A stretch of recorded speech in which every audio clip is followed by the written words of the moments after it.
by the Norwich listserv, and they are also available on the town website under the Selectboard tab. Thank you again to Mary Layton, who's taking the minutes of this meeting for the last time, I believe. Pushing for that. While fully participating. Can everybody hear me? I'd like to remind the board, because I was here last time and I asked you all, because of our masks and my age, I would really love it if you speak up.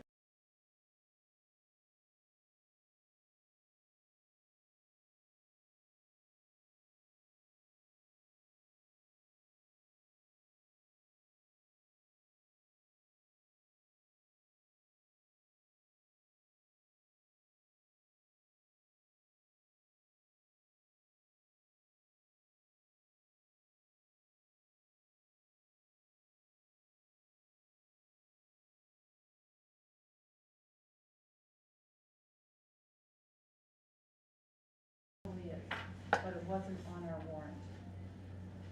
So, Yes, Roger? well, I think there's a couple clarifications. If the funds are classified as within the general fund as undesignated, then it would require voter authorization to move them. If they are not classified in that way, and our finance director would have input as to how they're classified, then it would just be a matter of town staff asking us to move them. So it doesn't need to be a warrant article if they're not classified as undesignated. Does that make sense? At the moment, there's $46,800 that's been put into the general fund. And my concern at the moment is, should this be added as something that we need to authorize the movement, or is it supposed to be on the warrant? If it is supposed to be on the warrant, it isn't on the draft warrant. Right. So I was going to add it to the agenda tonight if it was something that we could take care of, or we're going to finalize the warrant at the next meeting, so we could add it to that at that time. Yes, I want to ask you. Sure. Should I speak from a specific place, or? You can speak from wherever you like. Okay, all right, so there's no mic here. Just say your name. Matt Sweat, 34 Old Orchard Lane, also, in this case, Deputy Fire Chief, and person who put together the grant and the warrant. So both the previous Finance Director Fielding and the current Interim Finance Director Joyce, oh God, I don't remember her last name, but Hasbro. yes, said that because it came in, because the money was received into the general fund, that the appropriate way to move it over from the general fund to the designated fund, fire equipment, it has to go on as a warrant article. So, and you did submit it to Bonnie on like the 16th, I think. Is that true? I emailed it here because my understanding was that there are two ways to get a warrant article put on the ballot. The first way is to gather enough signatures, and then it goes on the ballot, or the select board can decide to include it as a warrant article in the ballot. And so it seemed more appropriate to take it to the select board in this case because of the fiduciary part of it, than to try to explain to 160 citizens why they should sign my petition and put Does it on. seem reasonable. Yeah. All right, so, given that, you were given the advice that it should go on the warrant. Yeah.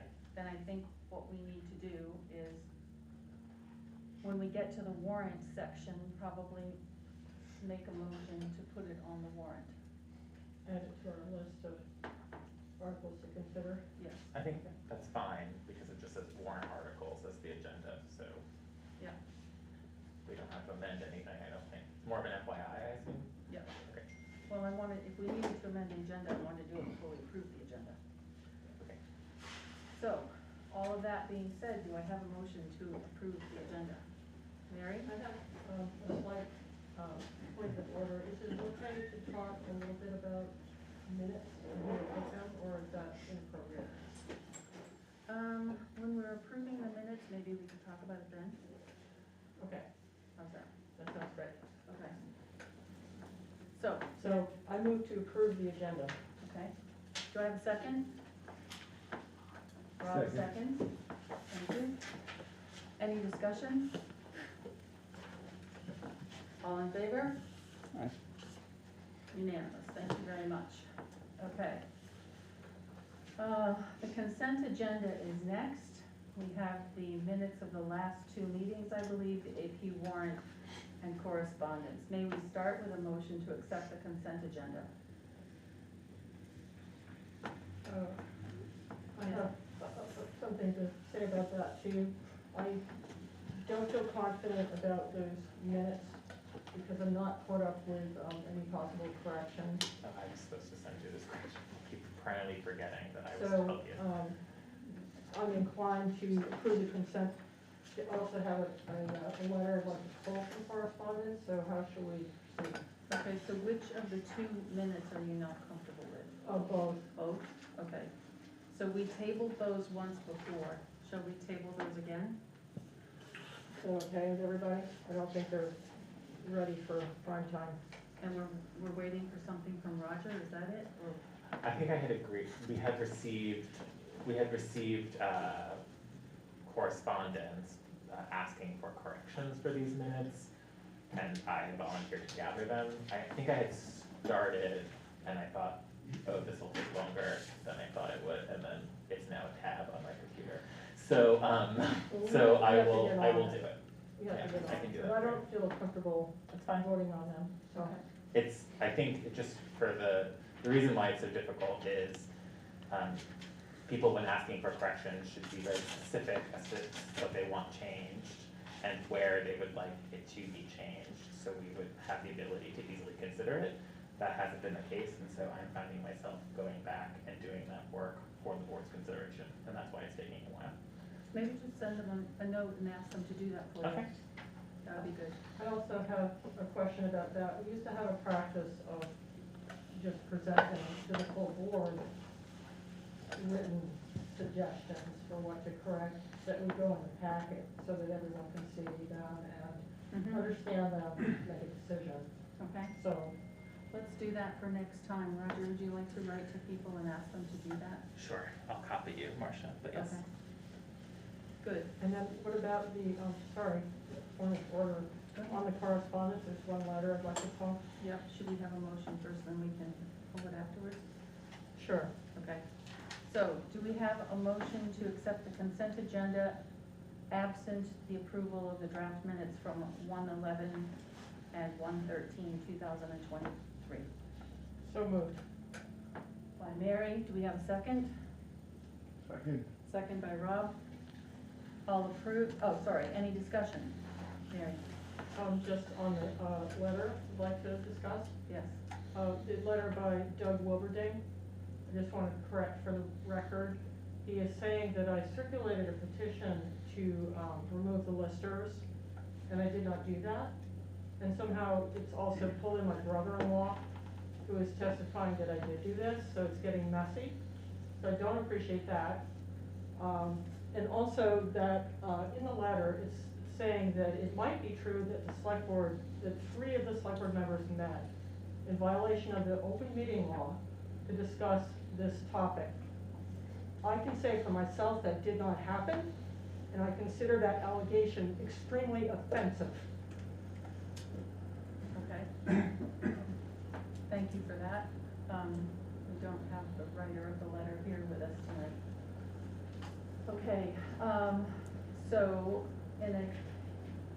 do we move to accept that letter or not? Oh, yes, of course we Always? do. Okay. Of course we do. Okay. All right, and I would just add to that letter, yes, yes. In the packet. Sorry, can you identify yourself for Oh, the? Bonnie Monday, town clerk. Thank you. I admit that I didn't read, I omitted most of the petition from my packet. Was there a letter attached to this petition? To which petition? The letter by you? Mm-mm, no. I assumed it was from Doug. Oh, I see. It was, And there was the full enclosure of the full petition. I think it was with his, analysis of the, was an email, right, Marcia? That was about the conflict of interest policy, Yes. and it was, well, because that was included in our packet tonight. I understand And that. the email is where the, accusation that two accusations that I object to were embedded in that email. Okay, so I didn't read the email in its entirety. Right. I just wanted to point out that some of the duplicates on here, the people reached out to me personally and asked me to take their names off after it was submitted to you. And also, I had a letter from somebody asking me to remove his name from this petition. My feeling was there was still ample amount of signatures. It didn't change whether or not you would decide to put it on the ballot or not. That's good information. But, yeah, I recognize, I mean, I had 2 or 3 petitions, all with over 200 signatures on them. And I'm sorry, they start to blend. So I didn't pick up every duplicate, but I did pick up some of the duplicates. And Bonnie, can I ask for that particular one? I'll ask later too, but there were enough valid signatures? I believe so. I think even with the duplicates, I mean, they only really needed about 165. So unless there were 40 mistakes on this petition, then it's still viable. Okay. Are you finished with your? Oh, yes.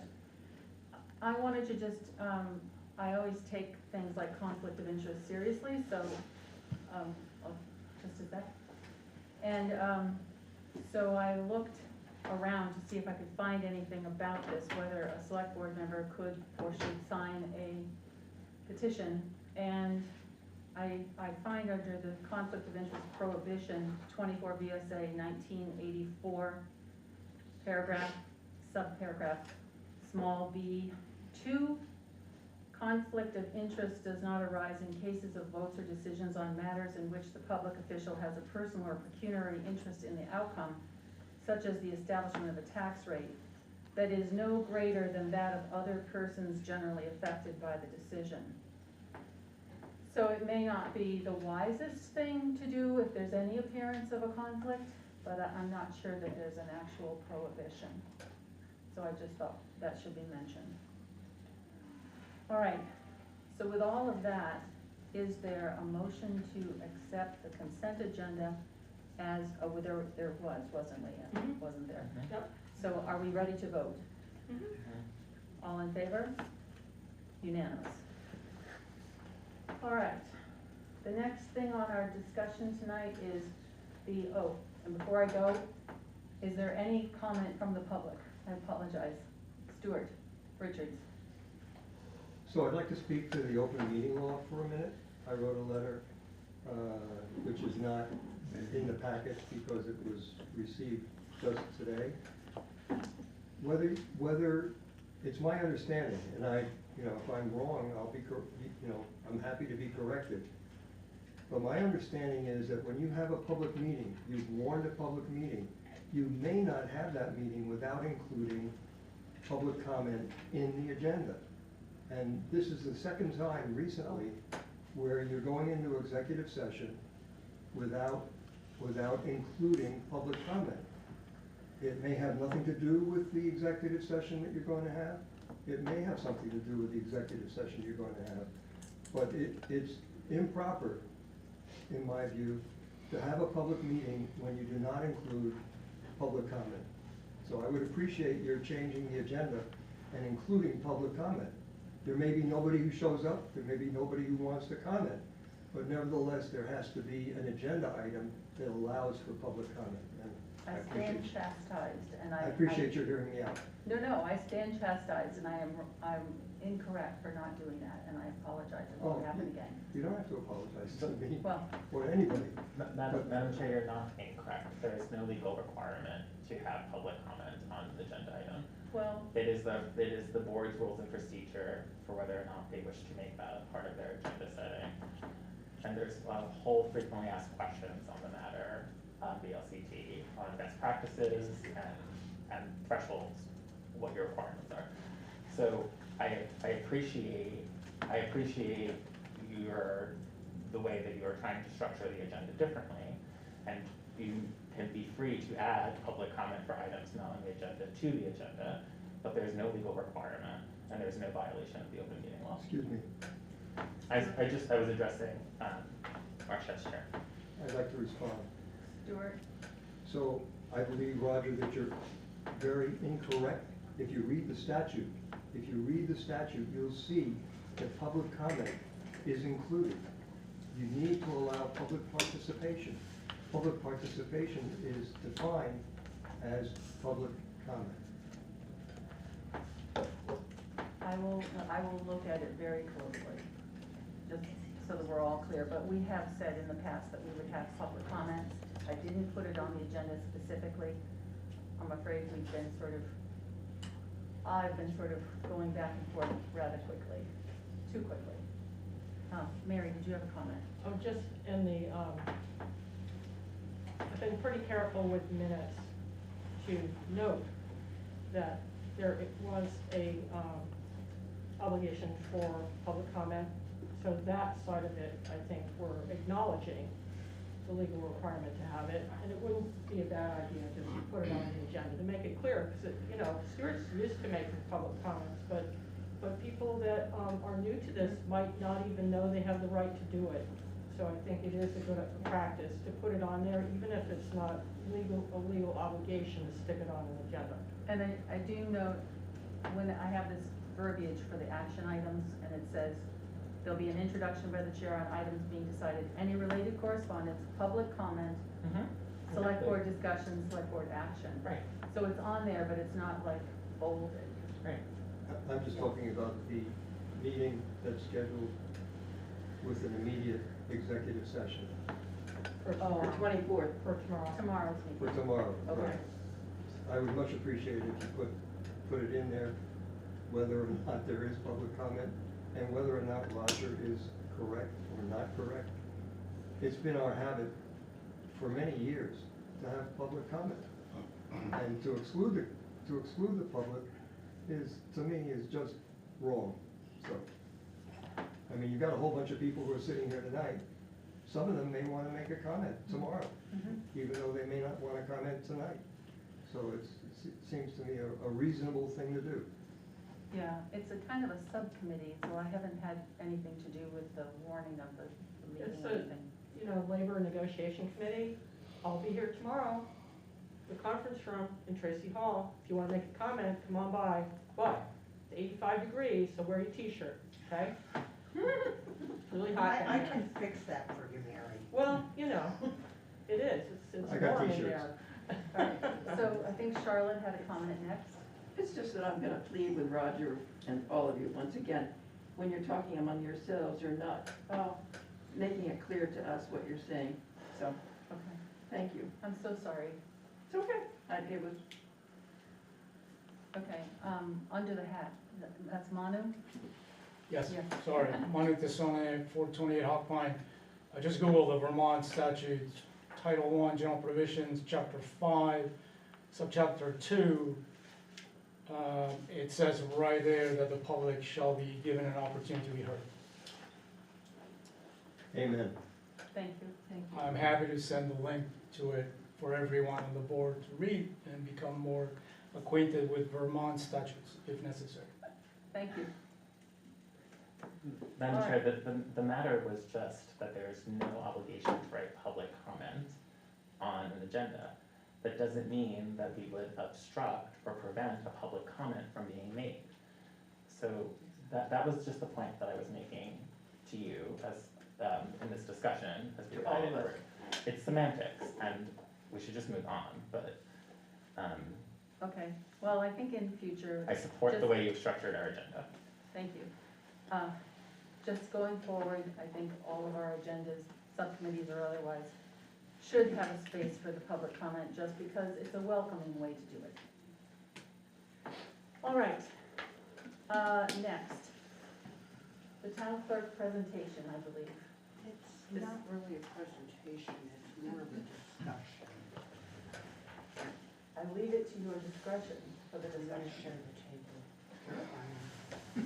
the table.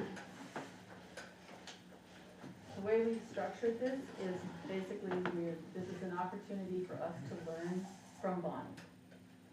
So what I wanted to talk to you all about, end of October, beginning of November, I'm sorry, I'm I know. addressing. Yeah. Was the succession of my office. I had some ideas to make it a fluid succession. And I haven't been time to present them to you. Most of you are aware I sent you the index just for our handbook in regards to how many statutes my office has to follow. And one of the benefits that I had coming into this office was that I was able to come into this office for 2.5 years, working for the town clerk as assistant town clerk, assistant treasurer. So when she decided to unexpectedly step down, I had been through a rotation of elections with her. I've been through rotations of pet licenses. There were certain things that the clerk did that the assistant was not responsible, and I can promise you over the first 3 to 5 years, I found out very quickly how much I had missed. So, but I had a level of knowledge of what that office entails. There are times where you are dealing with pet licensing, elections, town meetings, and also liquor licenses. And you have to be able to, in your head, mentally switch from one to the other throughout that time frame. And in the summertime, you have to do a lot of thinking. One of my biggest fears is you're coming up to a townwide reappraisal. I've lived through the experience, although unpleasant as it was having 35 tax appeals in one summer. So that required 2, 3 full-length days on Saturdays. And the hearings went essentially from the first part of August to November. Once again, if you're in a primary year, then you have to balance the August primary, and you could be balancing a general election or presidential or otherwise. Town meeting day, there are gonna be years where that town clerk is going to have to, with town meeting, most people forget the fact that we are also supplying the Dresden ballot, which is an entirely different ballot, entirely different warning. And if you wanna compile onto that a presidential primary, then you have to be able to transition from just focusing, at this point I'm used to 2, but from 2 to 3 and anything else. And you are accountable for everything that's done for those 3 elections. You're accountable to Dresden, you're accountable to the state regarding whether it's a presidential or just a regular 2-ballot voting. So there's a lot of moving parts with this job. You are required for burial transit permits, which allows a body who has passed away in town to be transited to the funeral home, or also they have to come back, so you have to kind of follow the body. What I also am responsible for dealing with burial placements on the cemetery lots. So when somebody's buried, you have to situate them in a book so that somebody doesn't go up and accidentally dig someone up. It has happened. Actually, it's happened while I've been here. So it's never intentional, but we're responsible for those records. We've been fortunate to have a consistent sexton, who I believe is possibly retiring this March.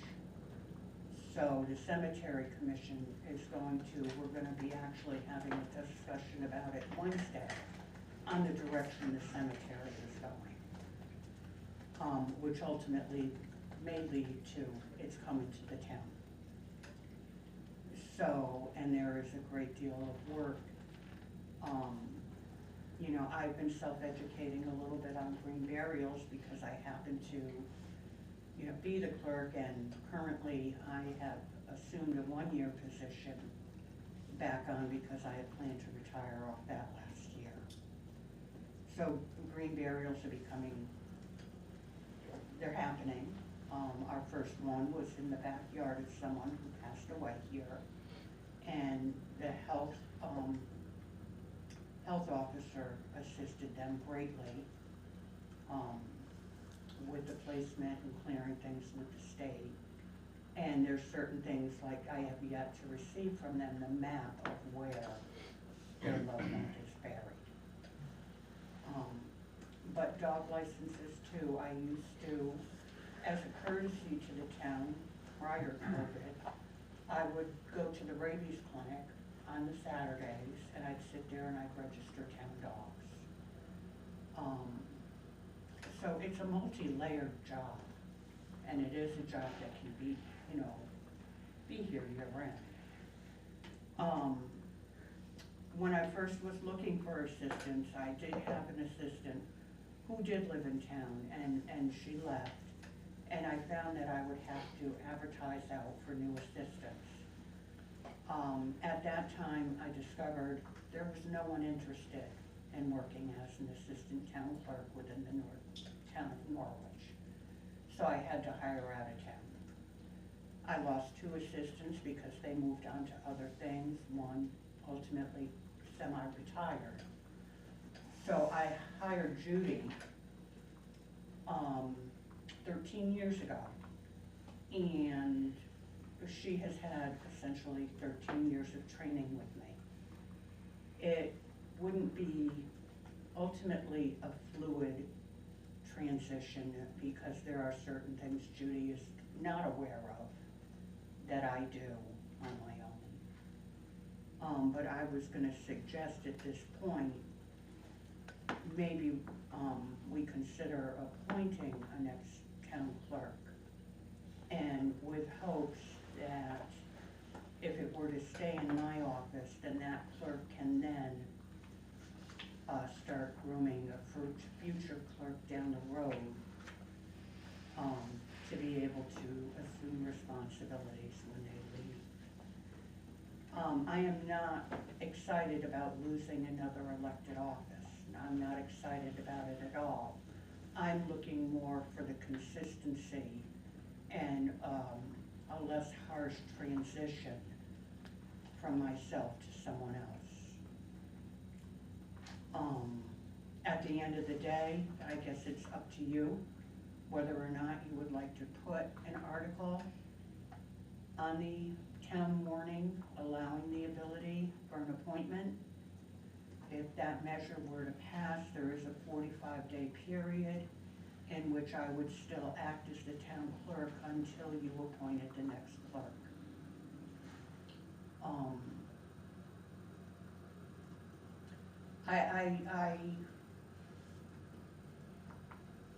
I'm not gonna say a whole lot.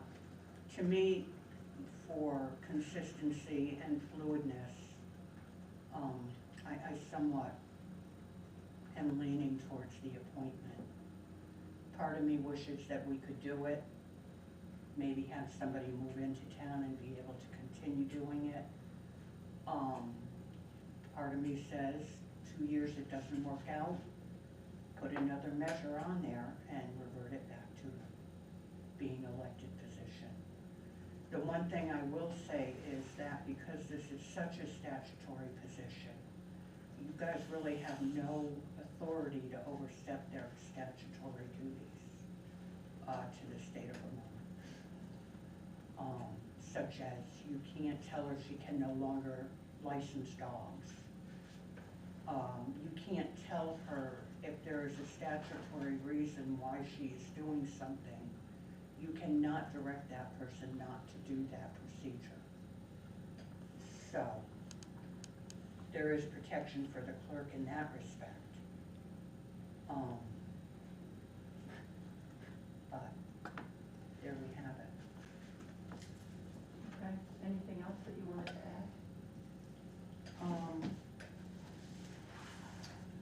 The only other thing, it wouldn't be, essentially, to me, I'm happy to take any questions. Okay. What I have is a recommendation on the article where you want to, where it's been placed to remove the listers. I don't believe that's correctly written. Okay. Hold that thought, because we'll get to the warrant articles. So essentially, what Bonnie is talking about is a warrant article on the ballot, which would ask the voters if they wanted to give the select board the authority to appoint a town clerk. And it's the select board, yes. Right. And then that person. And that person answers directly to the select board. Right. Right. And can only be removed by the select board for just cause after a notice and hearing. So I'm concerned, like you are, I like the autonomy of balanced elected officials so that there's not a coalescence of power in one spot. That worries me. And Bonnie was talking about appointing an assistant. The law requires that she shall appoint an assistant. So every time you were elected, you appointed Judy as your assistant. Yes. Now, So- the one thing that I can say is if you do it elected, there is no guarantee that person's gonna stay there for the 3-year term. They may step in if they step in cold off the street, not realizing everything this office is supposed to do, and have a panic attack and run out. Because sometimes the balance is very difficult. Now, one thing, I mean, it says that the town clerk, unless the town has voted to authorize the select board to appoint the town clerk, as provided in another section. The term of office for a town clerk shall be for 1 year unless the town votes that the clerk shall be elected for a term of 3 And years. that happened in 1989 or so, 1990. Right, so we chose to have a 3-year appointment, so you had to run for office every 3 Mhm. years. So theoretically, if the board wanted to put a warrant article on that said, shall the voters authorize the select board to appoint a town clerk, we could potentially have a separate warrant article that said, shall we change the term of the town clerk to 1 year? I don't know that I would recommend that. It doesn't inspire any desire to want to stay. And you're also making them go through, and I'm sorry, but I do take people's feelings into account. You're making them feel, that person feel like, I've been given less than a year to do my job. I have faced all of these things that they have no idea about, and now they're gonna let me go. I don't think that's very good. I have a question, Marcia. I don't know if you're. Roger? So Bonnie, can you tell us, I imagine there's like a network of town clerks that you like regularly interact with. Do you have any sense of whether or not this, it's trending towards, appointments? There's been a trend of it over the last few years, yes. Because as a general comment, it's, I can appreciate why this is an elected office, but at the base of it, this is a job. It's not, right? it's a job where you are beholden to the public. You're beholden to the public. Regardless of whether you're hired or elected. Right, so I don't. We all need to stay at that standard. Right, so I don't mean to suggest that it's not a noble or worthy job, but which is just to say that when you take on this work, you want to have the benefit of longevity. I don't think that people, if they're going to do full-time, if they're going to do this work full-time, they're going to treat it like employment. And so it's always been odd to me that someone's employment could be finished in 1 or 3 years. And like presumably, if you do a good job for the voters, they will continue to elect you. But nonetheless, it seems like, as you were explaining, continuity is important to the job, or to the work. And it seems like if you were to make an appointment, you would have, that continuity, subject to, perhaps a regular performance evaluation by the board, or whatever the board chooses to determine for that point position. So I guess my question was, you're finding that as clerks retire, that there's a trend towards appointing. Right, and in most cases, I mean, some clerks are very lucky to have people that reside in their town that can either step in and run for that office. There's a natural gravitation towards that. I'm not that lucky. I don't have a Norwich resident that works with me. Sure. So that's where, if I say Norwich citizen, I believe that could be discrimination. And, it was preferred at the time I got hired. So they were able to say Norwich citizen would be preferred. And then I have 2 more questions.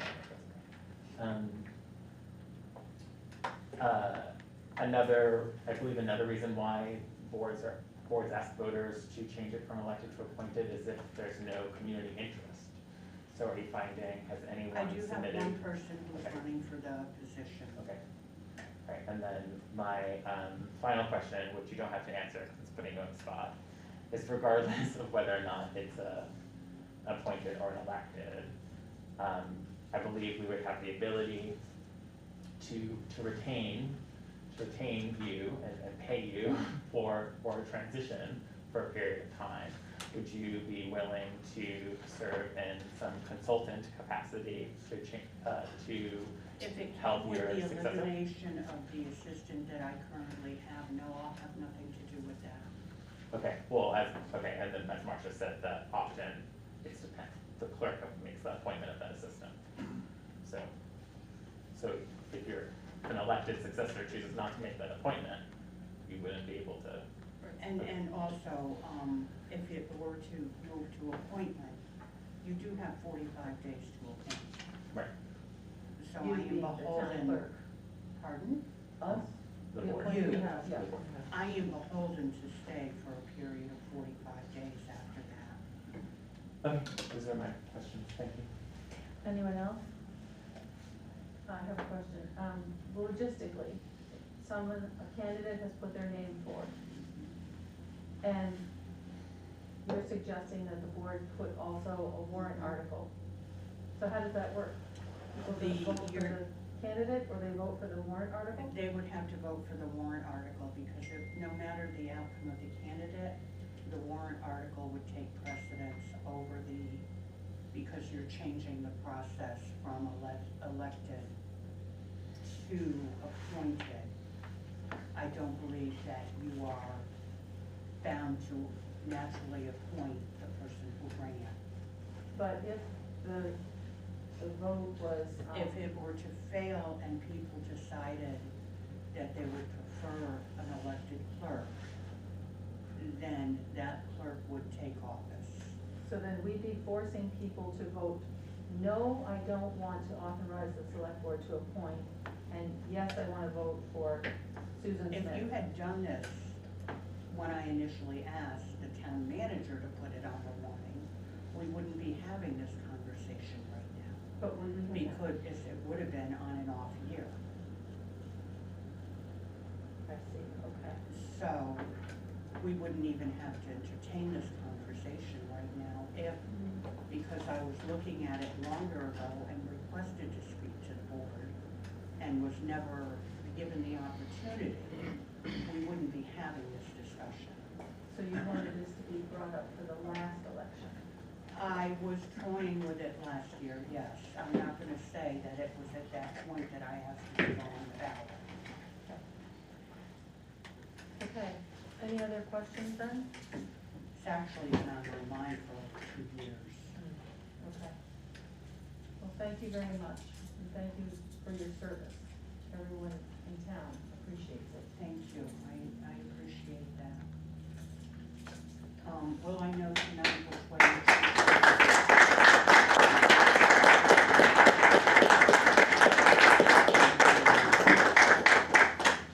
I Wait, think I'm we sorry. have to find. Can I have one more question? Oh, yeah, I'm sorry. Yeah, I just wanna answer Oh, her of course. question. I think we have to finalize the warrant by next meeting, Okay. so by next meeting. Do you want me to attend that meeting as well? If you want to, yeah. We'll I'm cross not that saying you bridge have when we to. get there. Yeah. Roger.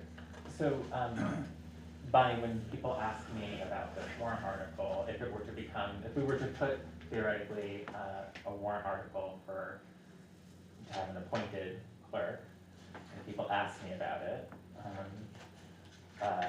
and I were to say, I would give all the reasons that we discussed this evening, and then I would say, and the town clerk supports it, is that something that Mhm. you, And I obviously, know- we're not gonna put that sort of on the ballot, hey, Bonnie, I this is know this, but in our that conversations. It's really gonna upset some people who feel very strongly in their elected positions.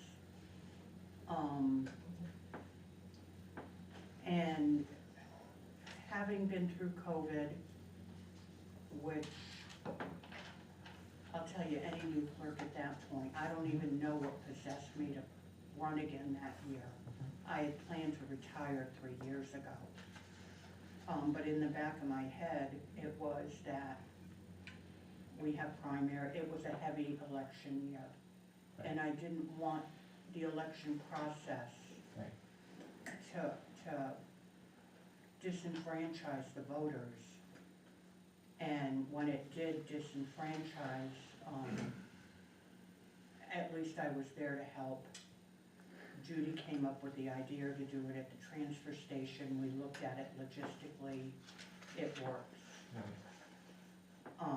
But any new clerk in their right mind would have just closed the door and walked away. So that's why I say you have to be very fluid in your thinking.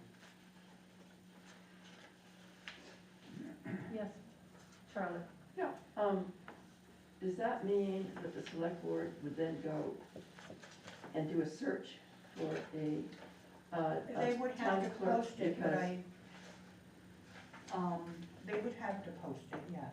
Mhm. I wouldn't suggest nationwide. No, I'm just saying, obviously, there may be a candidate right here, That's exactly right. and, but, it might be that the board decides that it was not that candidate. And, you know, when I sat and thought about it, I sat and thought about the reality. You know, in a perfect world, if I were the head honcho and there was a VP, or however you wanna term it, when I left, that person would move up into that position. And I think 13 years is a long time to show an interest in a job and to learn how to do the job, just to pass right over this person without any recognition at all. And unfortunately, there's only one job reference for the last 13 years of her life. Yeah. Or But, is, but the position for assistant clerk would become presumably would available. stay open, or, It would become available, and then it would be up to her to appoint, with the hopes that she appoints somebody that shows interest in longevity and takes the time to learn the job and learns to be flexible and fluid. And just to be clear, the appointment of this particular person would be required because she's not a resident of the town and can't run for the office. If it were to end up that way, that is correct. Right. What I was saying was, a person who can only run for office if they're a resident of the Oh, town. I understand, I totally understand. So if you're not a resident, the other way is to be appointed. But the select board would have the final say on whether it was the person that Bonnie would recommend. Well, and if it was a new person, I would hope to be included in the search committee.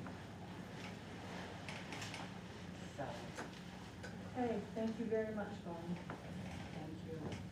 All right, the next item, which I have under information, is, let me say something. Let me just, if you did choose to go elected, I'm not saying hard-headedly that I won't come in and help consult, I absolutely will. Great.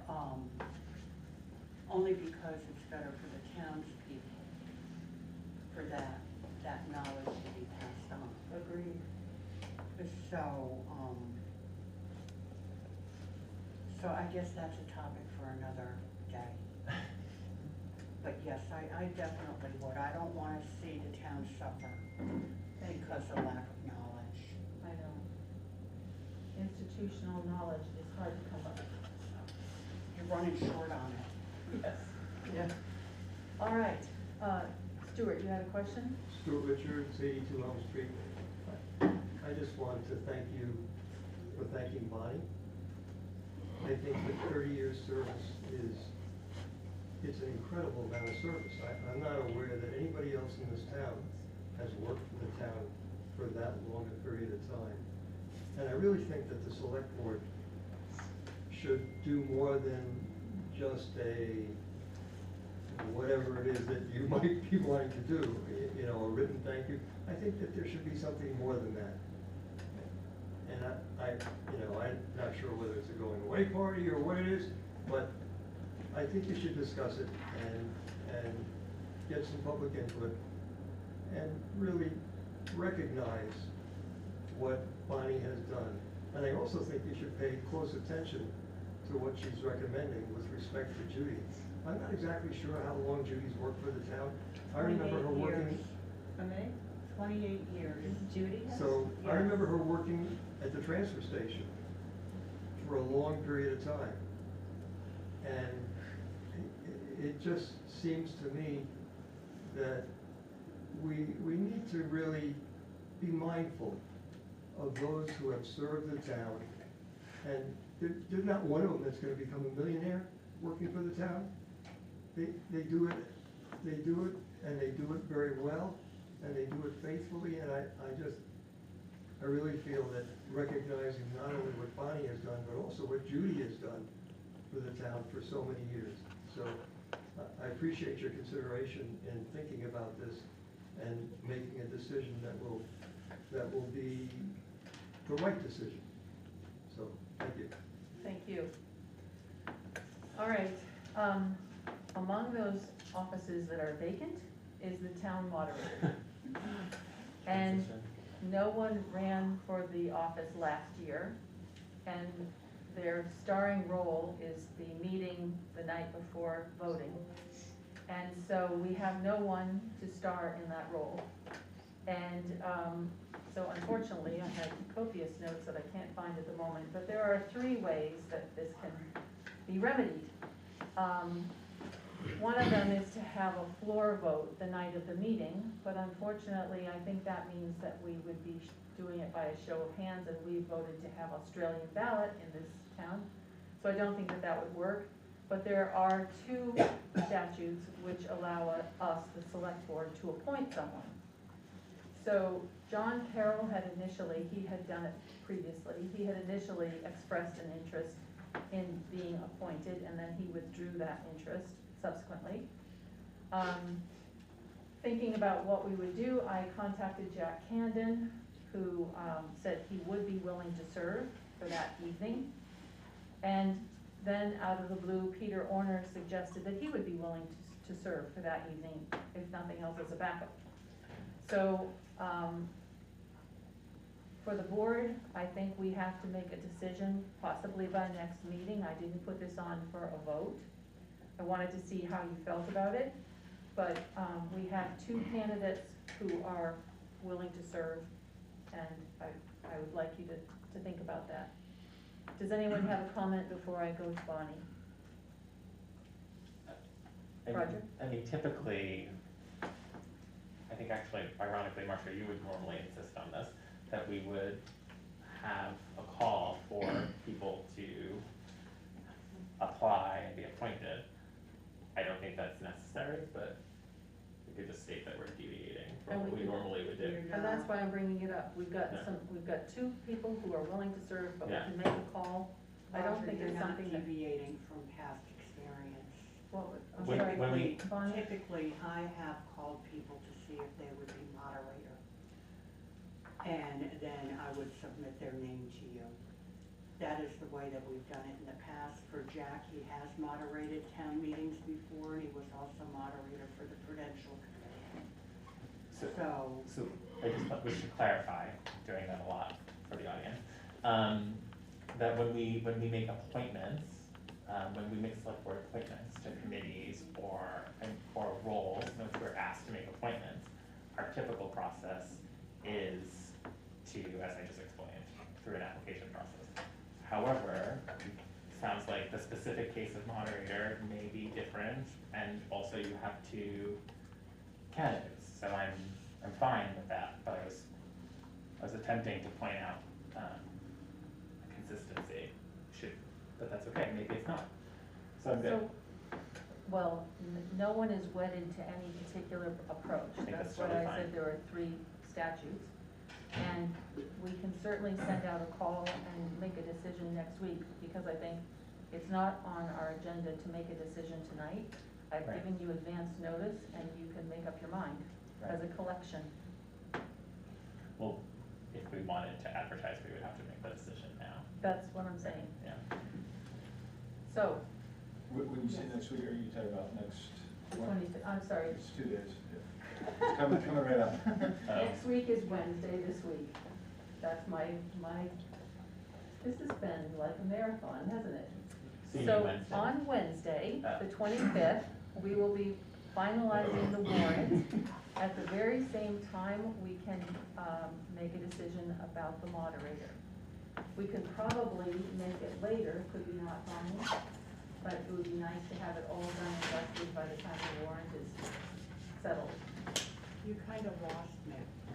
Marcia, Is it necessary to It's have a okay, it's only 2 days, I decision? thought it was next week. One moment, guys. I'm asking Bonnie, is it necessary to have the decision on the moderator done by the same day that we have the warrant finalized? No. Aaron? well, that's what I was gonna ask. I don't know why there's not a time crunch unless it has to be in the town report. I mean, it doesn't, so, I don't know. because it's, the election is for the subsequent year, so there's no time crunch. So we have plenty of time if we want to put out a call, and then we can review candidates. I think that probably is proper and probably what we should do. I hate to tell you, but I've been scrambling in the past 2 days before town meeting Yeah. to find a moderator. Well, we already know we have some possible candidates. They will probably apply, since they've already expressed interest. We just would be formally asking the entire town Right. and giving people a chance to step up if they want to, and then we would evaluate their applications and pick someone. I think that's more, I agree with, I believe that's what Roger was suggesting, and I think that that's appropriate process. And I don't see why we wouldn't do that since we have time. If we have Thank time. you, I understand. Rob and Mary, how do you feel? Mary? I'm greatly encouraged that Jack can and would like to do it, probably will support him. I think it's gracious to put out a call. You know, it also, maybe for the future, there might be a budding moderator out there. Never Right, thought right. about, Right. and what a wonderful, I mean, you have to know how to run the meeting, but if you're theatrical at all, it's just perfect. You have 30 days to take out, or you have till the 30th to take out a position. Right. For next year. It hasn't been filled yet. Okay. And Rob, you feel the same way? I feel the same way. Okay. Procedure, it's good to keep consistent on the procedure. Okay, and what date would we like to put for a response? Well, when are we meeting? Usually it's the Thursday before our meeting, but now The we get a 8th, lot. we're meeting, February 8th, we're Okay. meeting on the 25th, which is probably too soon, so we could say the 8th. I hate to leave it to the 2 Usually- weeks later. Usually I think, I don't know, and as you said, like, we can change whatever we want, but usually it's 3 PM of the Thursday, the packet deadline, right? So usually, so it's the Thursday before whenever we meet next. That would be So- the second. So it'd be February 2nd would be the deadline, it sounds like. Everybody agreed? Sure. Yes, Yes. Okay. Yeah, that Miranda was right. Groundhog Day, February 2nd, by 3 PM. according to my calendar. Applications. Okay, thank you. We're now moving on to the action items for our Yes, we have. meeting. So first is the Land Management Council request for funds. Do we have someone here? Hello. Hi. My name is Brian Shiner. I think I met some of you on the Zoom a couple of weeks ago. I'll just repeat for everybody very briefly that there's a Land Management Council to manage the 917 acres of watershed owned by the fire district of Norwich. The fire district refers basically to the area downtown. This is an area that used to serve as the watershed when there was a dam. The dam failed in the early 70s. There's been a pump out on Route 5 since then, and the water system comes from there. When the water system went from private to being public in the late 70s, early 80s, the tax on the land was a major expense for the Prudential Committee, which runs the fire district. The fire district had also just invested quite a bit to build the water system and had some debt. They were going to sell off a portion of the land, and the town was very opposed to that. So there was an agreement at the time that the town would hold the development rights in order to preserve the land for the use of the members of the town, whereas the Prudential Committee would continue to hold the forestry rights, which were partially offsetting the cost of the tax, although not fully. There has been since 2001 one member of the Land Management Council appointed by the Prudential Committee, 2 members appointed by the Select Board. 1 Select Board member comes from the inside the fire district, 1 comes from outside. Our charter also includes some non-voting members who have not been on the committee in recent years. This would be a representative from the Prudential Committee, a representative from the Select Board, a representative from the Recreation Committee, and a representative from the Conservation Commission, or the whatever it's called, the Conservation Board. One thing that we absolutely have to do is have a land management plan. The land management plan we can pay for out of proceeds from prior timber cuts. The Select Board holds the reserve fund of approximately $16,000 with the money from prior timber cuts. The 3 members of the Land Management Council voted in October to spend $4,500 on the development of a comprehensive land management plan with our existing forester Tamarack. We then brought that to the Prudential Committee. They needed some time to approve it because they were going through their budgetary season. It was forwarded to the Select Board for their approval, and last week there was a question about procedure. You wanted to know whether we had quorum because the 2 members, you weren't familiar with the 2 members who were appointed by the Select Board.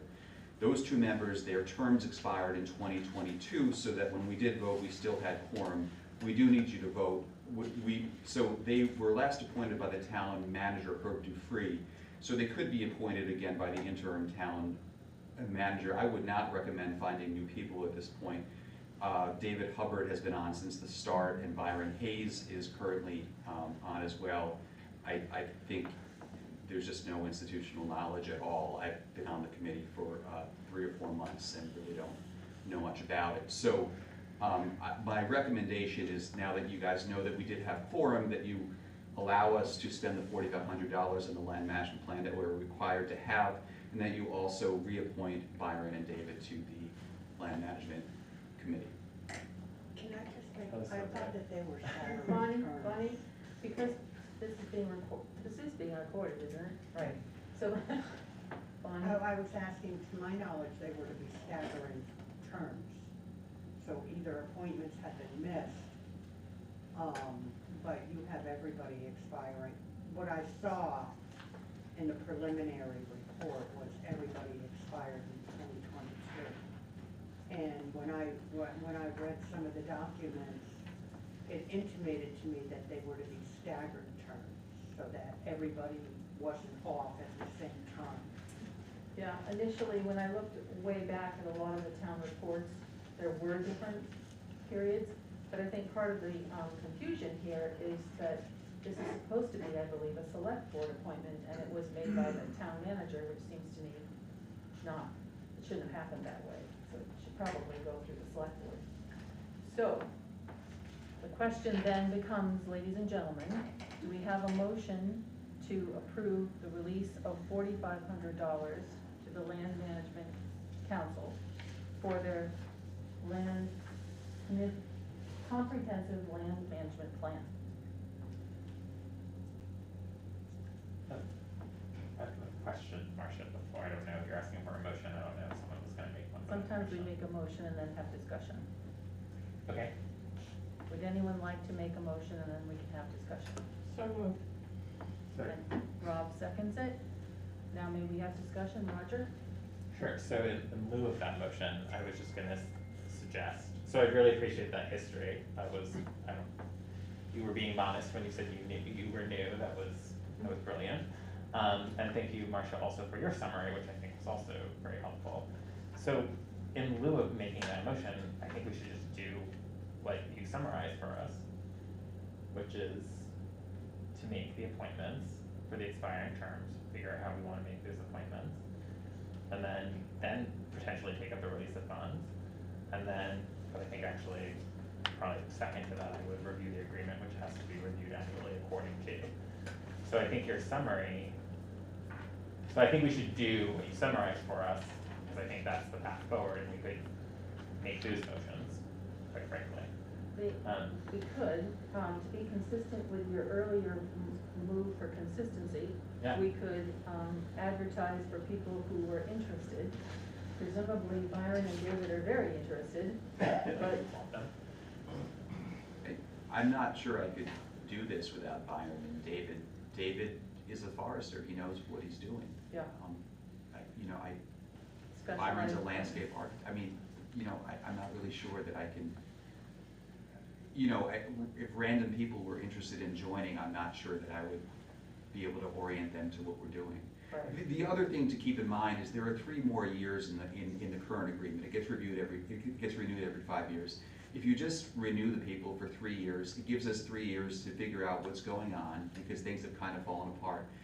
The other thing to realize is that when this agreement came into play, current use wasn't so widely used. It's possible this agreement is no longer necessary, and we could put the land in current use and avoid all of this.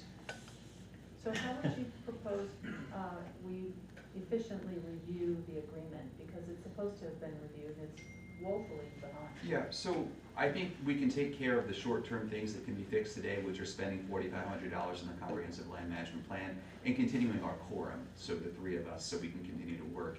Then I suggest, the charter says that the Prudential Committee and Select Board is supposed to meet once a year. So then I think we get these August bodies together to discuss. At least one is August. I won't say which one. Neither will I. All right, now, so, Roger, would you like to make the motion, or motions? It's You have a already motion on the on floor. So there's a motion on the Alright. table, Do you so- want to withdraw that motion, or take a friendly amendment from Roger? How would you like to proceed? I would not like to withdraw it. Okay, I noted that it's on Brian Shiner's list of things to do, the money, the appointment, and then having an opportunity to review the agreement, which may be time consuming. And, there might be some really good updates to that, such as the current use, that will clear up a lot of things. So And also that I do think that the forest plan seems in keeping with having stewardship of that property. So I don't see it as anything odd. So that's another reason I think not to withdraw it. So your motion again was? Let's see.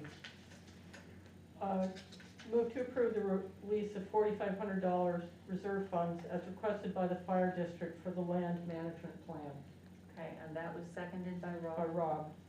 Is there any more discussion on that particular motion? Call the question, please. All in favor? Roger, would you yes or no? I'm a no. Okay, so we'll call the question. Aaron, I'll vote yes on that. Rob, Yes. I'm a no. I need to Sorry. remember your name, Roger. Roger, that's me. Mary, I mean, yes. and I'm a yes. The motion passes. Do we now want to take up a motion for the reappointments? Would anyone like to make that motion? And the names are Brian, Well, you don't need to appoint me, I'm appointed by the Prudential Committee. You need to appoint David Hubbard and Byron Hayes. Haynes, I'm sorry. And these are for terms expiring in 2022.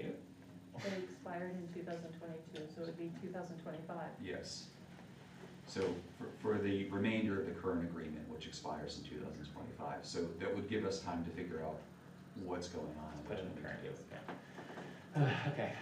Aaron, What about the thought of appointing them to 1 and 2 year terms so that we can get them back on a staggered basis? Because otherwise, in 3 years, you're just gonna have the same problem.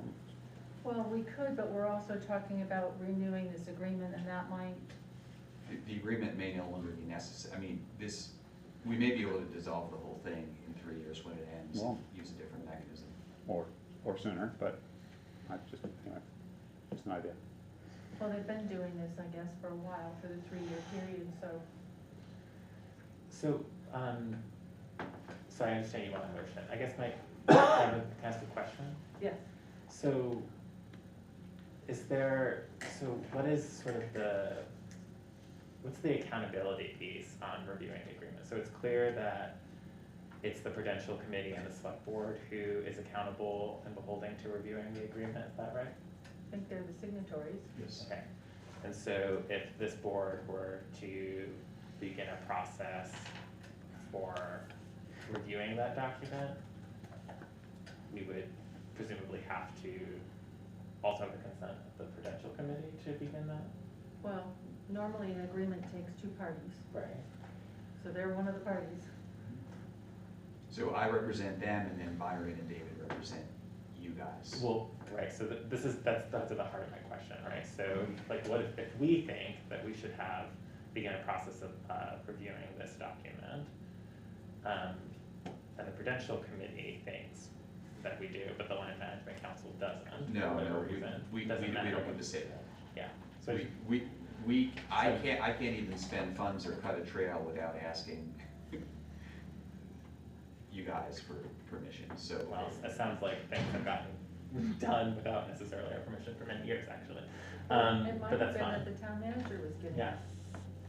So, okay, so I guess I would like to, I guess I'll ask you, Marcia, like, do you think we should so you want a motion to make these appointments through 2025, and then you would seek a motion for a process for the agreement, or not necessarily? I think what we should do is, initiate discussion to sit down Okay. and have those conversations. So this would be sort of on us Okay. to make sure that it happens. Okay, so can I make that motion first? Go ahead. Can I have a question? So Sorry. you're talking 2025, wouldn't it be 2026? Well- It's 3 years? 2 years from when it expired? Oh, when it expired, okay. Right, but I'm Thank sort you. of, with appreciation, I'm sort of jumping to this, well, I'll make the motion, if that's okay. Say it slowly, please. Sure, let's see if it will be iterative that way.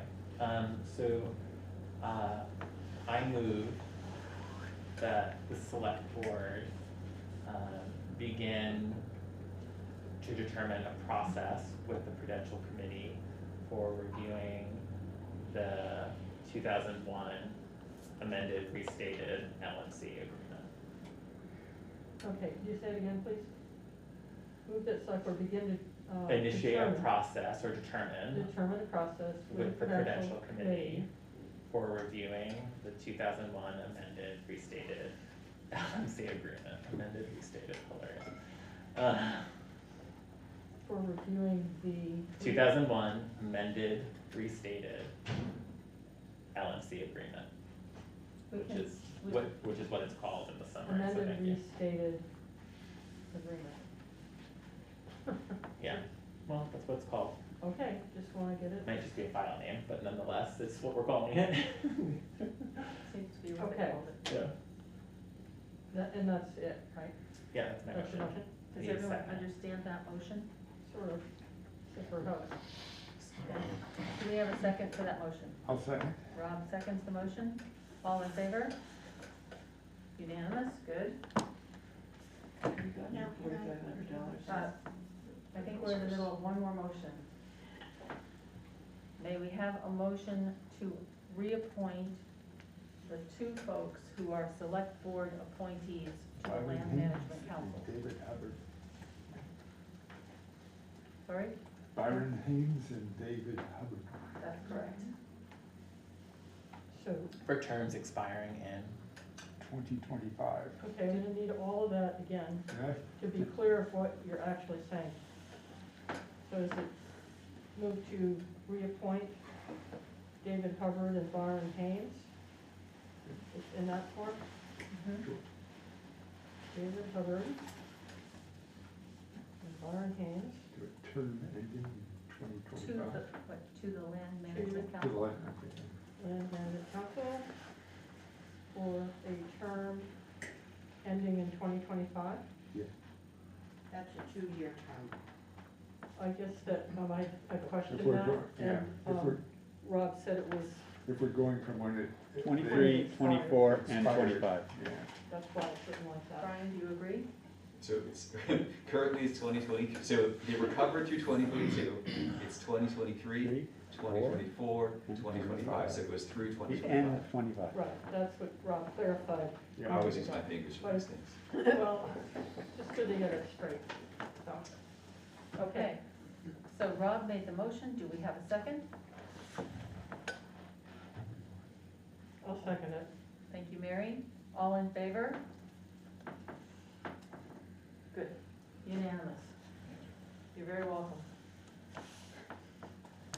Any final comment? No, thank you, we'll get this figured out, nobody, you know, We will be in touch Contractually. post haste. yes. Okay, thanks so much for coming. You're welcome to stay for more. Oh, I had it. Not long. Now we've got the punishment, yeah. Well said. Waiting for me. I know, right? Oh, Bonnie, sorry. 2 things. Up until 2 managers ago, I had appointment sheets for every person that you've appointed to an office. Aha, Those have stopped coming to me. Maybe if they had continued, I would have caught the fact that their terms had expired. So I'd like to reinstate that, please. And Brennan, this does not include you, 2 prior managers ago. Take no offense. Secondly, I think we recently voted on that managed 5-year agreement within the last year or 2. So I think you have more time to address that agreement. Not that you should continue to kick that can down the road, but you have more time to address that than what you may think you have. I know the one that Cheryl Lindbergh sent, because she's treasurer of the Prudential, was very old, and I thought that was the latest, but. No, every 5 years, when we do the Beaver Meadow Chapel, the church, the root district, that falls within the same 5 years as those other, Just talking about the tax exemptions. the tax exemptions that we vote on. Okay, So, We voted to. yes, exempt. that paperwork is old, but I don't know that it had an expiration date on it either. think it said you had to do it every year, and we haven't. No, so you're talking about that amended, restated Yeah. LMC agreement. Bonnie is She's talking about the tax taxes. exemption for all the land, Yeah. which we voted on last year, it sounds like. It's not that long ago. Okay, But I think the They're kind original of two separate agreement, issues. I'm not sure that that had an expiration date on it. Okay. So the next article or item is the warrant articles. And we have a draft warrant in the packet, which has got everything listed. The first thing that came up was, we were wondering why Article 36 and 35 were at the end. They come after a long series of appropriations. So does anyone think that those should be moved up higher? Actually to, probably I would think more logically become a new 12 and 13, just tucked in there before the appropriations start. Does that make any sense to anyone else? Take a look before. so you're saying that,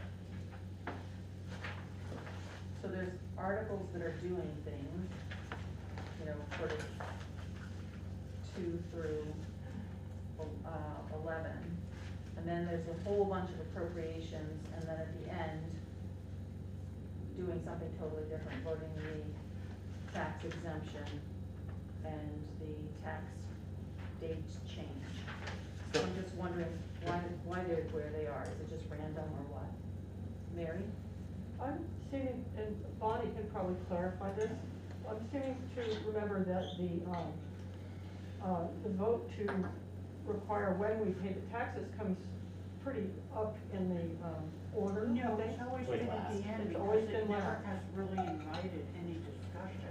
Oh, okay. So it's really like reading that article and then motion to adjourn. Yeah, It requires very little, because what you're voting on is just a due date. Okay, so that was You're not appropriate voting on any dollar amount, or, it's just a due date. Okay. And what about number 35? You think that's okay where it is for? 36. For the No, 35 is the 10-year exemption for property. No, So 36. that's 36. You're looking at an old copy. Did I get it wrong one? I think the packet was the packet had a different, Yeah, That there was one- one added in the packet. Okay. Marcia, that one should possibly be moved up, because that is gonna be important to a lot of the voters, to have discussion about. Whereas the others lately, you don't even have somebody come and represent who they're asking money for, Yes. seriously. So you could So reorder. I would definitely move that up in the agenda. Okay, Roger? So I think like, if I may, I think, Marcia, you're reading it from the point of view of someone like voting in the booth, and I think Bonnie is suggesting to read it like you're at town meeting. Exactly. And so I actually don't have a preference either way, but, you could probably just move Article 36 up. But I think like Article 36, we might even be waiting to hear from the listers on that regardless. 36 is not to do the lister, so. No, the 10-year exemption from property taxes, Oh, I see, yes. I think the listers were consulting with their district advisor on whether or not, they were finding out more information about that particular question. So, and I wrote in a copy of Marcia on that today and said that they're deciding in their February meeting. I don't know if that affects it being an article or not.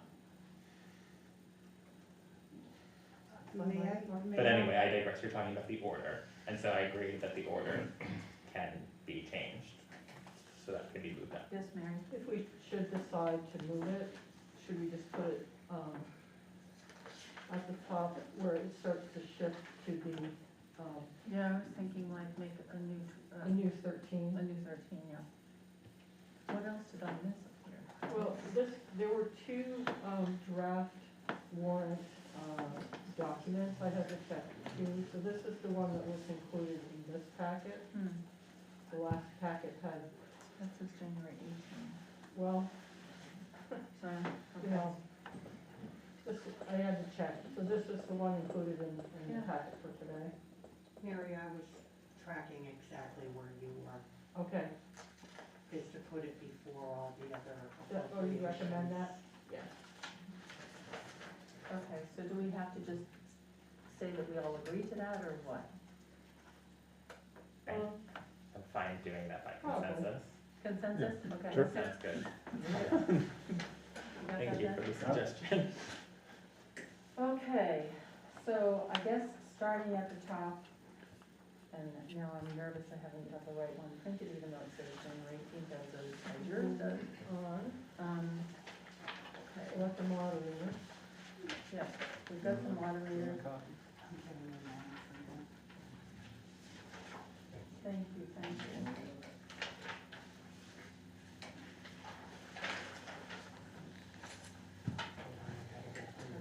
We're in the same shirt. All right, so I think, It's embarrassing. am I right? I know. At least we're not We sitting have next to for each other. Article 9. Oh, No, it's no, the, good. to Okay, approve let's the, do. gross spending general town budget, and it did not include a figure, Okay. which I think is odd. Brennan, is that because the figure was waiting for the school figure, or why, or was that just because we didn't have it in there yet? I think that was approved, so I'm not sure why you get added, but that's, I think it's still in that, with what was approved at the last one. Okay. So this would be the figure for the municipal budget? Article 9 is ours. Yeah. Yeah, I That's think ours, right? that was what was. Yeah, it just needs to be Okay. filled in. I don't have that off the top of my head, So but. we'll. Five point five add million. that in for, We'll add it in, right? Yeah. Okay. And we'll see this again on the 25th. Okay, so Article 10 then, shall the voters establish a reserve fund to be called the ARPA Special Reserve Fund to be used for the purpose of holding ARPA monies in accordance with 24 V.S.A. 2804. This is a housekeeping article, which is basically because I think we hadn't previously set up a special reserve fund for the ARPA money. It's been living in the general fund. And 24 V.S.A. 2804 is the statute describing what a reserve fund is and what it does. So does anybody have a concern about that one? I think people know what ARPA means by now. I think they do. And plus, Well, that's a point. We could spell it out. I don't know. I'm fine with just calling it ARPA. Space is limited, I imagine. Well, But it's a point. no, I think it's a good point. Let's spell it out.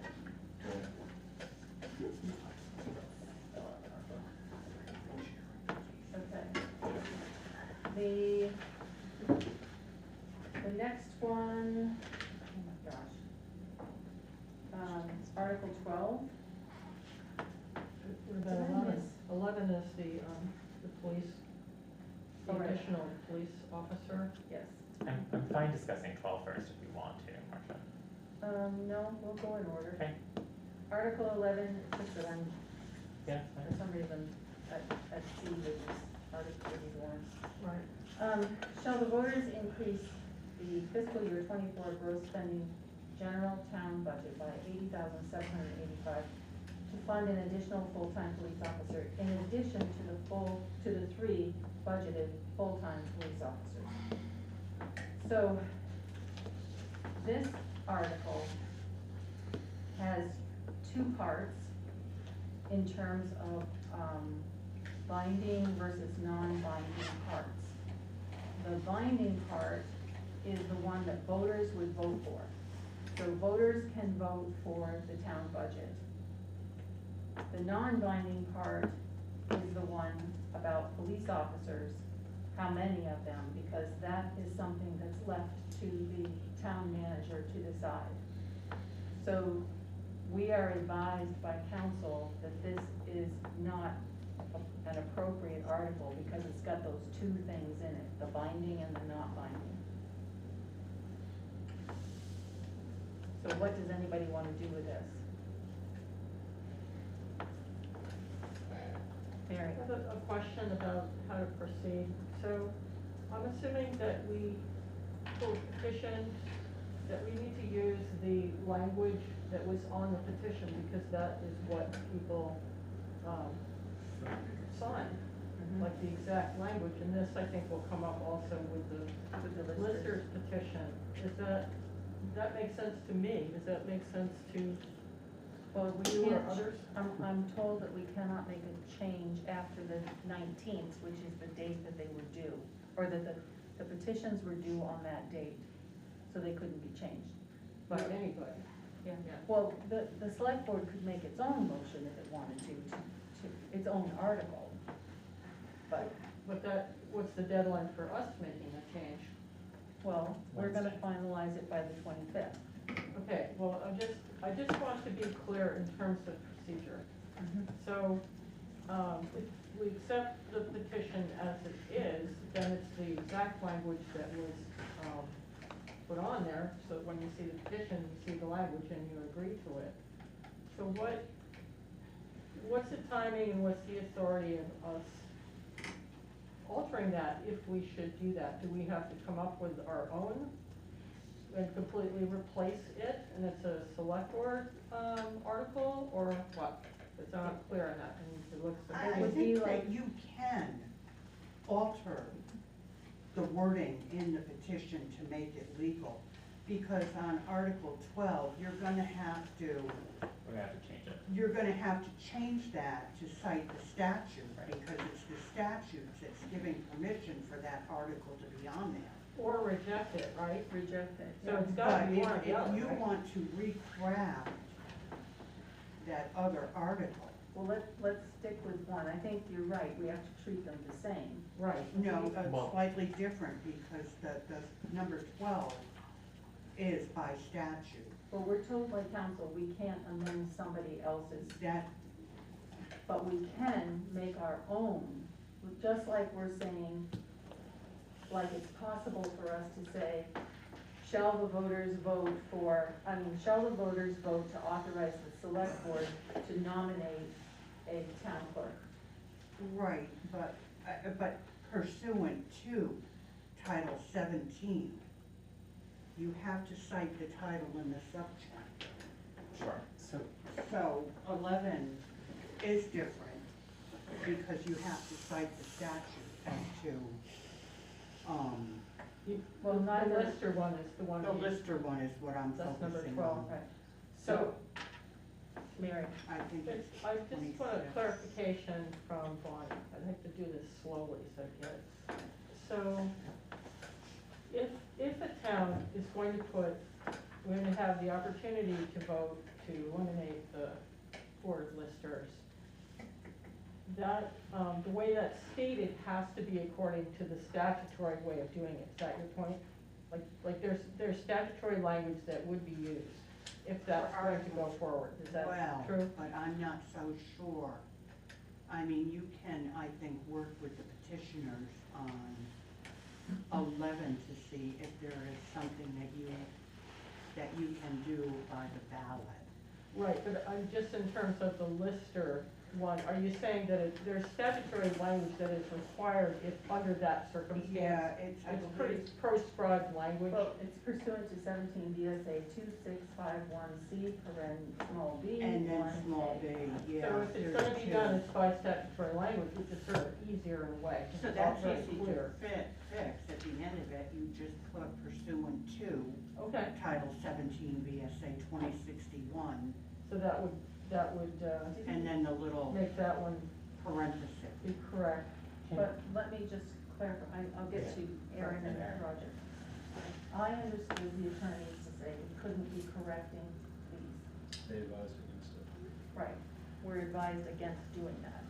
Now, Aaron, So, there is no point in putting a warrant article out that we can't honor. So if the mechanism is that we have to not use this language, in other words, reject this petition, and then write our own that is statutorily acceptable, that will actually do the job, then we should do that. But there's not any question but that we can do that. We can put anything we want on the warrant. We can reject a petition. So we can do it, and we shouldn't balk at doing that just because, I don't know, for any reason, if we're then gonna result, if it's gonna result in a warrant that we can't honor. That would be my point. I wanna go back to sort of what you were trying, I think what you were doing in your framing, Martha, if I may. So I think you were trying to make I think you were making the point about Article 11 is that, in part because how it's written, it is to be rejected because it is beyond the scope of the voters to decide this question in the space of a town meeting. The second clause of the The question. second clause of that makes it that way, is your particular argument. But nonetheless, it is to be properly rejected because it's beyond the scope of the voters to decide at a town meeting. I would say Article 12, that is the prerogative of the voters to decide on that in the course of a town meeting. However, it is written in a way that stands to remind voters, as we were talking about, of the statutory authority that they have to vote for it. So I would say like the difference between the two voter petitions is one is beyond the scope of the voters and the other is in the authority of the voters. And so we should, if we want to talk about Article 11, it would be our prerogative to do so, if we want that as a question. But I would argue that Article 12 is not our prerogative to do anything other than to improve it for its, to set its authority, its statute. So those are the two key differences of these voter-backed petitions, as I see it. And so I think the matter of Article 12 is just a matter of improving its language for the clarity of the voters, and the matter of Article 11 is whether or not this board chooses to put it on, because the petition doesn't create that demand, as you were saying. So I think like we should be framing, we should be cognizant, I think, of what these voter-backed petitions mean for our conversation. Well, I think that unfortunately, to cure either one of them means that the board either has to reject them both and recraft them as a warrant article, as Aaron was saying, or just reject them. I don't think that we can fix them. You know what, have you guys even talked to the Secretary of State's office, or are you just abiding by what the attorney? I did. So have you run this by them? I ran, not the Lister one, but I ran the other one by them. Okay, And they referred me to council, and I went to council. okay. And so then I only saw the Lister one today, I think. No, that was earlier. I saw the notice from. And I think this seems to happen with great frequency for our community. So we've had, in terms of this question of what is in the voter offers, like what does a voter-backed petition have the authority to do is a question that comes up every year. And we look to resolve it through the attorneys. And so, of course, you like take it on a case-by-case basis, but there is a lot of legal precedent that allows us to sort of have these buckets of, yes, the board is under an obligation to put this on, no, the other one isn't. So I would say like the voters have the ability in voter 12 to petition for that. I think the intention of how it's written is clear. And so the board, for the sake of the voter, is improving the technicality of its language. Like, a technicality of its language is not changing the intent of what the voters have the prerogative to do. Well, I think before we did that. And then 11, but to your point, 11 is, it's only for that board, it's only for this board to ask that question. And so I think the question to ask the board is, do you want to ask this question of voters?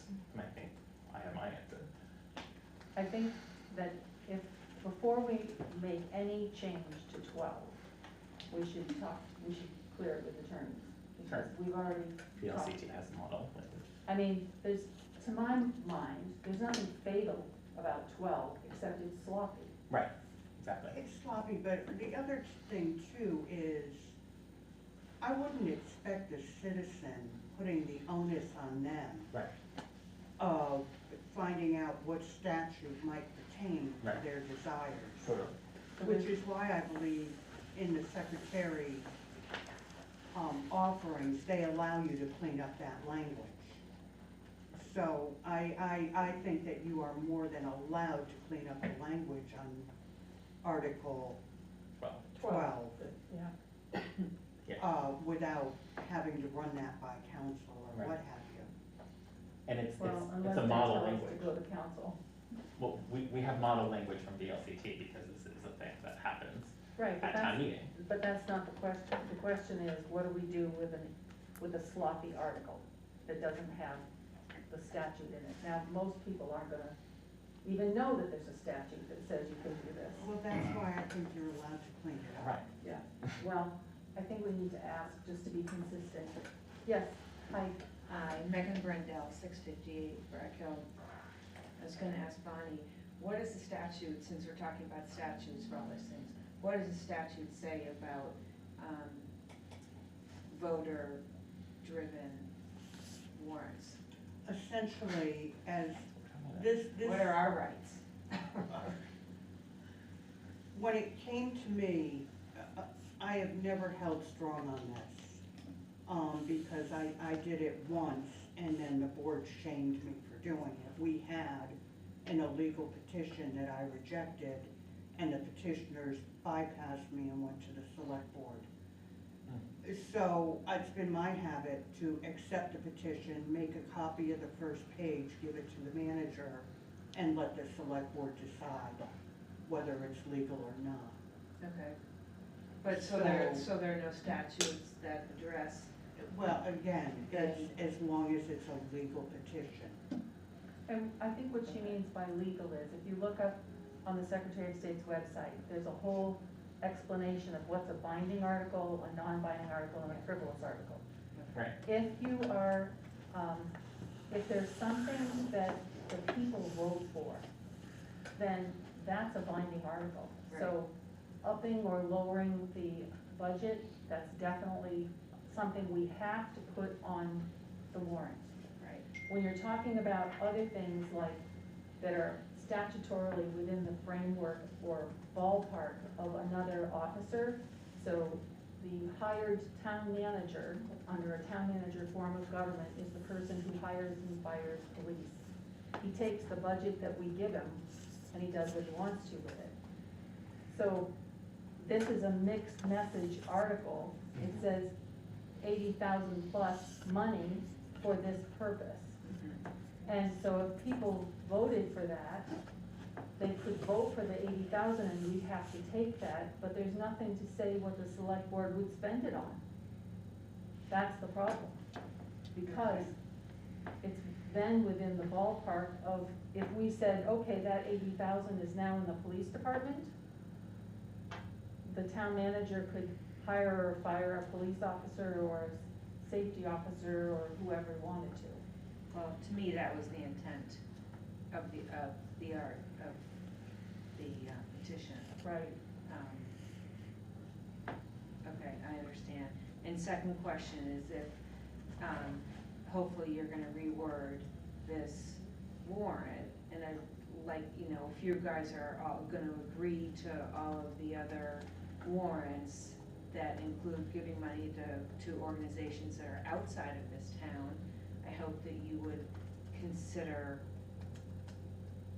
this money, which would be staying in the town, versus that money, which might not be, and especially if people are not gonna come to town meeting and, thank us.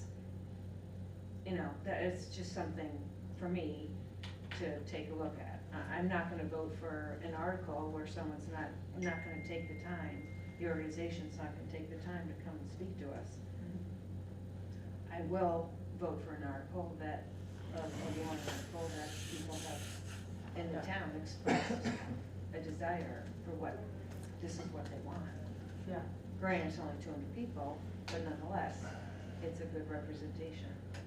Charlotte, can you sign Mr. your phone? President, that's not how many hundred people vote.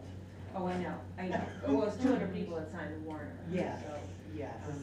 Okay, Point of order, point of order. could we ask resident to silence her phone when it's dinging?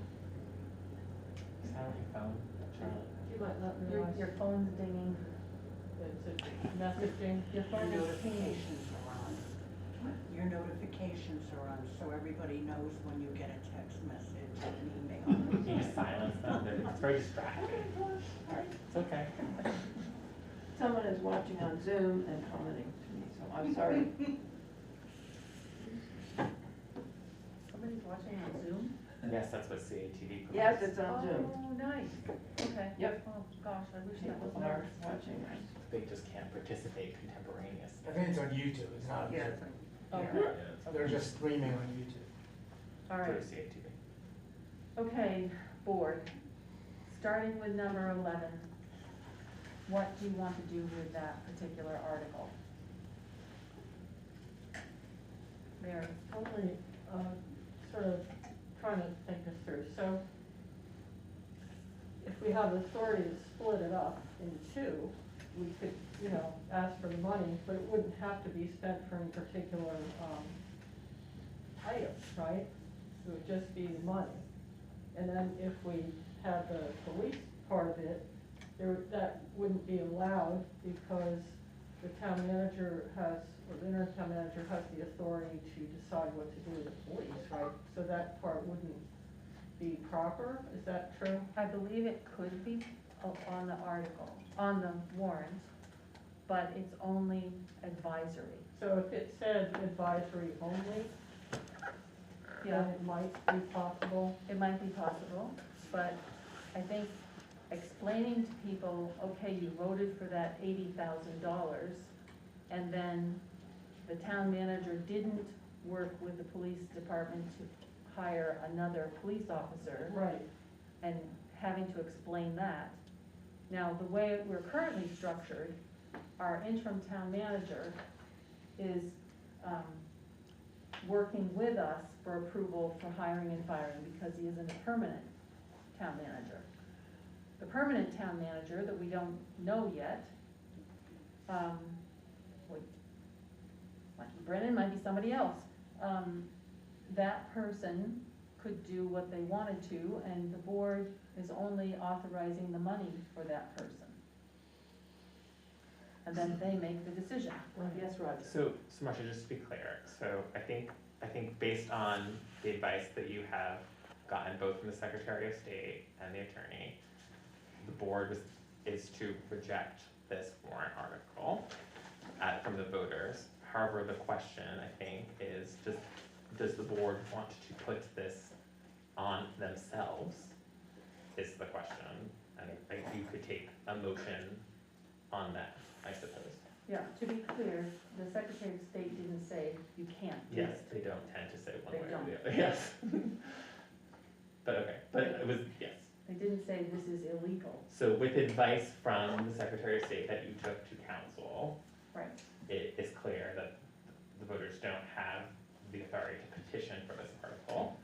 So the matter, as written, so the matter is, does this board want to rewrite and take the article as written for this warrant? I think more appropriately, does the board want to reject this article and then Okay, move to have one or two other articles? so you're looking for a motion for what to do with this article? I'm looking for the board's will about what they want to do. So if someone wants to make a motion, now's the time. Can I ask you, can you create a designated fund for that purpose in the event that you hire a third officer? And in that fund, you would have the money to supplement into that budget? That's an appeal. Why not? A So, designated fund for personnel. Well, it could be specifically for police personnel. but that's precisely the purpose of an operating budget. But you can't use that because you set the operating budget. Right. But if you have a designated fund, then after town meeting, or after July 1st, those funds would be available to be put into that account. So, yes, okay. So, Marcia, Yes. so I think we had advice at one point that this board had advice not to phrase a motion as a negative. Is there any other way to reject an article unless it's in the negative? Do you? Well, you can move the positive and then not have it be seconded. Well, I think we can't exactly, we're advised not to change the articles that are presented. Okay, so we should make a motion to accept the article as petitioned. Is that one motion we could do? In order to get to the decision on whether or not we're rejecting or accepting this from the Did you voter? say could approve? Yeah. Move to accept. Should I move to accept? Would that be appropriate, rather than move to reject? And then have people vote yes or no? Right, Or may not even be seconded. Right, okay, so why do I make that motion? okay. Just for the purposes of moving this discussion on. So I move to accept, well, can we vote to accept from the voters? No. I don't. Right, it's automatically on It's the petition automatically- because it's been petitioned. I mean, I'm part not- of this you don't vote on Right. because it is binding. No, we're talking about, No, Article 11, part of it is binding, part of it is not binding. Okay. So you can't say, that would be if it passed, So- but we're not talking, Okay, so, but here's the thing, Article 11 is not in the voter prerogative. It's not the voters to decide on this at a duly warned town meeting, one right? half of it. That's you, that's your sort of spin on it, Marcia. No, it's the attorney's spin on it. But like, that's really perverse, like, so the attorney said like, yes, voters have the authority to authorize money, but they don't have the authority to like tell you what they're authorizing the money for. Yes. Yeah, that's verbatim what they told us. So, that is, Oh, that's what I told you initially. I So- checked so it with the there's- attorneys and they said, yes, that's right. Brendan heard it. So there's two pieces, one of them is legal and binding, the other is frivolous. So- But it's. but when you say presented in binding, the you mean same it would be article. binding if it were to pass, not If that it's no, binding no, to no, us wrong, now. Wrong. If this said, if it ended at $80,785, period, You're saying it's that binding. that the petition is binding it means that we can't not put it on the warrant. That's what binding means. in this case. Okay, so But they didn't actually give you any advice then, because they didn't tell you whether or not the fact that the two were colluded into one warrant article, Yes, whether that allowed us to not include it or not. So they failed to give you the actual advice you asked for. so, they did say you should not accept that article because one half of it you can't promise. So then they said that because it had a non-binding portion, we were not bound. So it is therefore they told you it is not binding. You're mistaking the word binding and what it means. If a voter can vote for something, a select board member, a budget, whatever the government said, the state says, this is what the voters can vote for.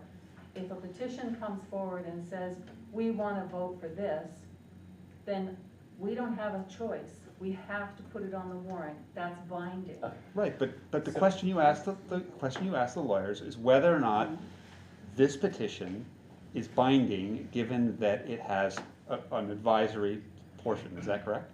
That you asked them that question? Roughly correct. So did they tell you whether or not it's binding? Here's the language, here's what the Secretary of State's office said. What do you say?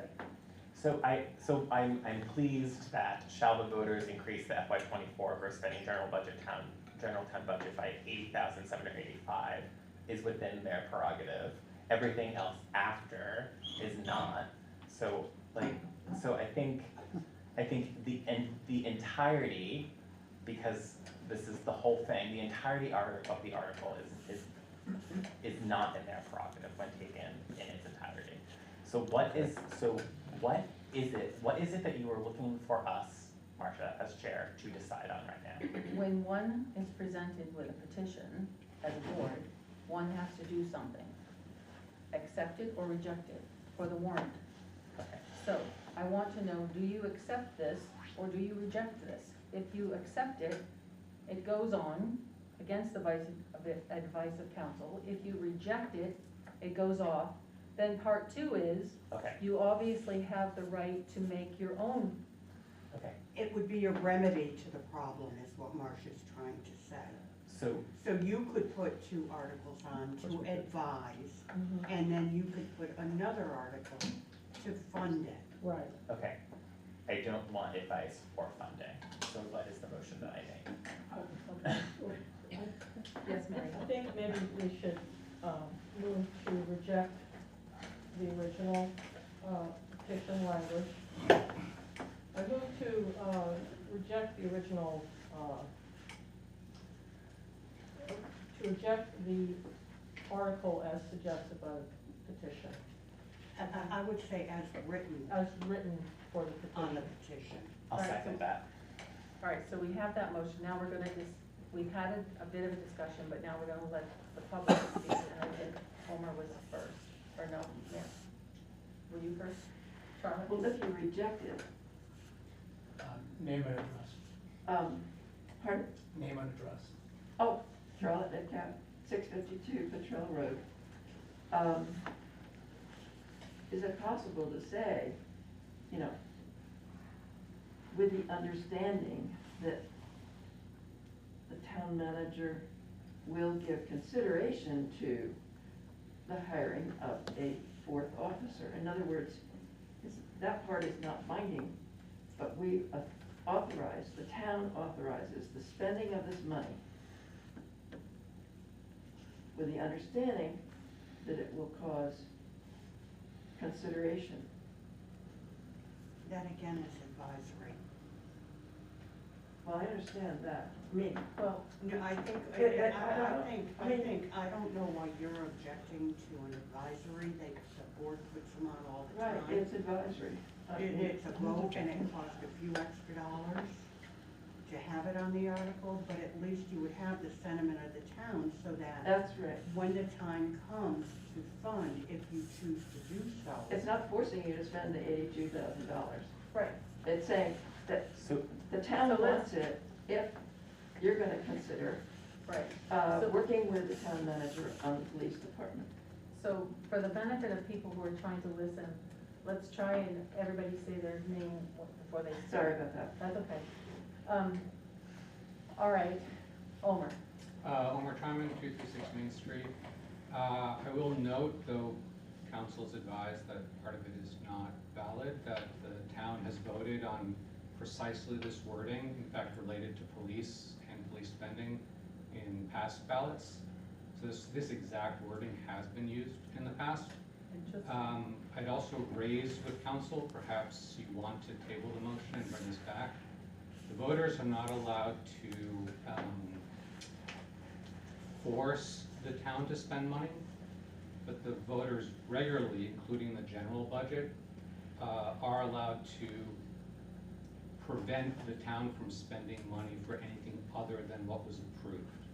So in essence, what the general fund article that you're putting on does is it says the voters are authorizing the town to raise this money and spend it as per what is in the budget. So what this article effectively does is says that you're asking the town to raise money in taxes and spend it for this, but you're not obligated to spend it. You cannot spend it on other things. Just the way in the general budget, you can't take $5.5 million and, you know, buy everyone plane tickets and flee the country. I think that's probably true, except that when you're talking about general fund monies, you have, the voters have the jurisdiction to complain if we're spending all of the money in one area and not spending it for other areas that were budgeted, where there was a need, for example.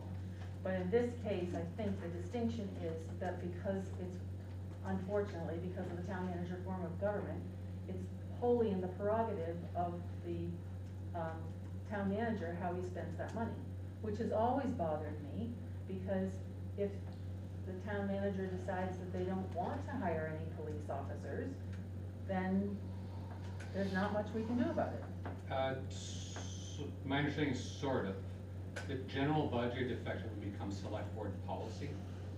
And so the select board dictates to the town manager, here's what we'd like you to do.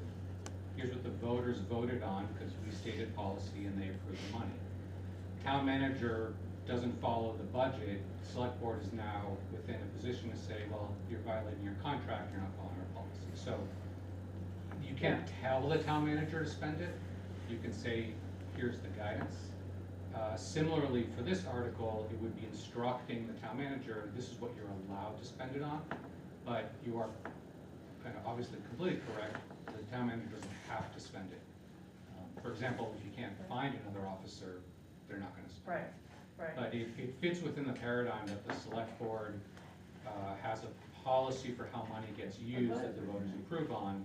Similarly here, the voters are saying, we'd like $80,000 to be used for this purpose. It cannot be used for other purposes. It doesn't have to be used because that is up to the town manager. And I think that's an important distinction for that, plus precedent is an important distinction for council to weigh in on. Well, I think they've already kind of weighed in on this as a whole, and they feel that it's not enforceable.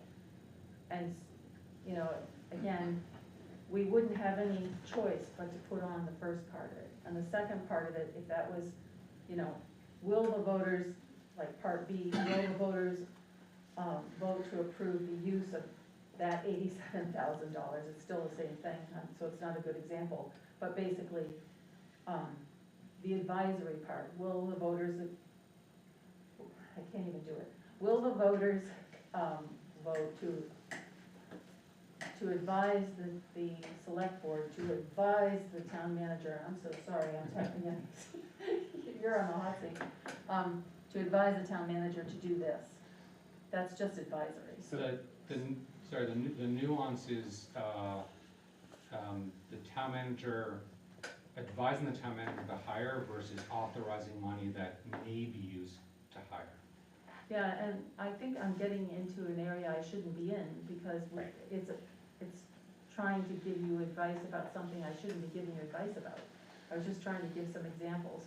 So with a motion on the table, I don't know if we're done with table comments. So, Who was first? I think Manu was. Manu? And I'm a little uncomfortable these days, given the world, with people giving their locatable address because of, I don't think it's statutorily required. So if you just want to say, I'm a resident of the town. Okay.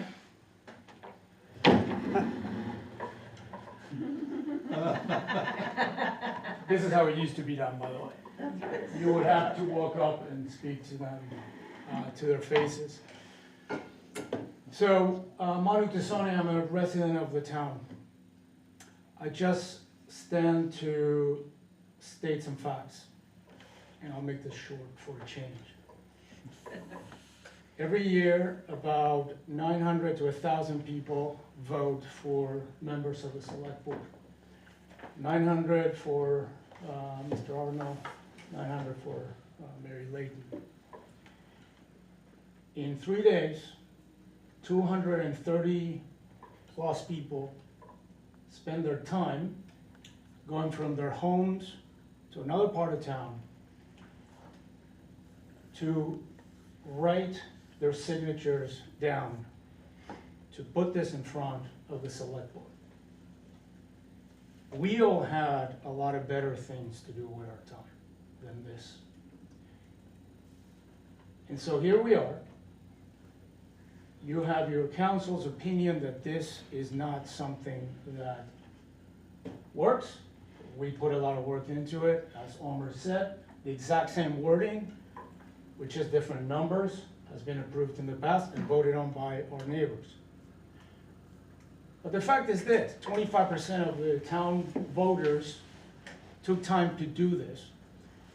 And to take the position that because council doesn't like it this time around, you're gonna vote it down and move on, is a big slap in the face to your neighbors who clearly care about this enough to ask you to ask our other neighbors to say yes or no. This is about giving them the right to say no. That's all this is. We had people sign who wanted to say no. They believe in their neighbors' right to express their opinions. So I just want to state the facts now. And these are the facts. It's about time that you stop with these games and just let the question be placed in front of your neighbors. And if they say no, then great. That's what democracy is for. That's why we love small town government, to give our small number of neighbors the opportunity to state their opinions on matters that really matter. We're not talking about whether we're gonna spend $1,000 more on office supplies. So enough. Ask the question, and if they say no, as I said last time, I will be the first one to say congratulations. Well done, and I respect the people who say no. And I will move on. But if you don't put the question to people, this question will never be answered. We will keep arguing about it, as long as the question is answered. So when you talk to your neighbors, know that 1 in 4 of them, they may not tell you to your face, but they're in favor of this. And that was in 3 days. Had we had more time, that's why I have to tell people not to bother coming, because we already have more than enough. Think about it, please, before you just move on, based on a technicality. Thank you. Stuart. Point of order. Oh, yes? Could you, Manu, could you please move that back so I can see members in the audience? Thank you. Sure. So I should understand Thank you. that. You may Move it back in. It doesn't matter, I don't think, significantly whether I stand at the lectern or whether I sit here. So, I just want to mention, there's a couple of things that strike me very strongly here. I also had an opportunity to talk to the Secretary of State's office. In fact, I talked to Will Senning, who's the Director of Election Division. I also talked to J.P. Isabel, who had COVID. So, and I got different opinions, perhaps, than what you're listening to from whoever you talk to at the Secretary of State's office. There's not a whole lot of case law in this, and there are certainly enough attorneys out there who will give you different opinions. It's like going to a doctor. You know, you go to a doctor, you get one opinion.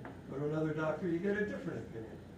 Some opinions turn out to be better opinions than other opinions, and I don't really know the town council, and I'm not trying to disparage him or her or whoever he is or she is.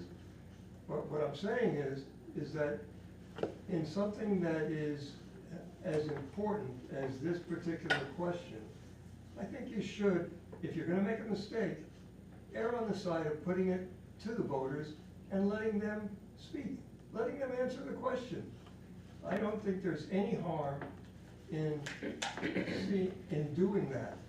And I want to support what Manu has said, and also what Homer has said. I think they've made good points, and I think that, you know, rather than turn this down on what may be a technicality and what could be argued in court, because the case law is not clear, I don't think you want to get into that realm. The easy route, the best route here, is to put it before the voters, let them vote, and take it from there.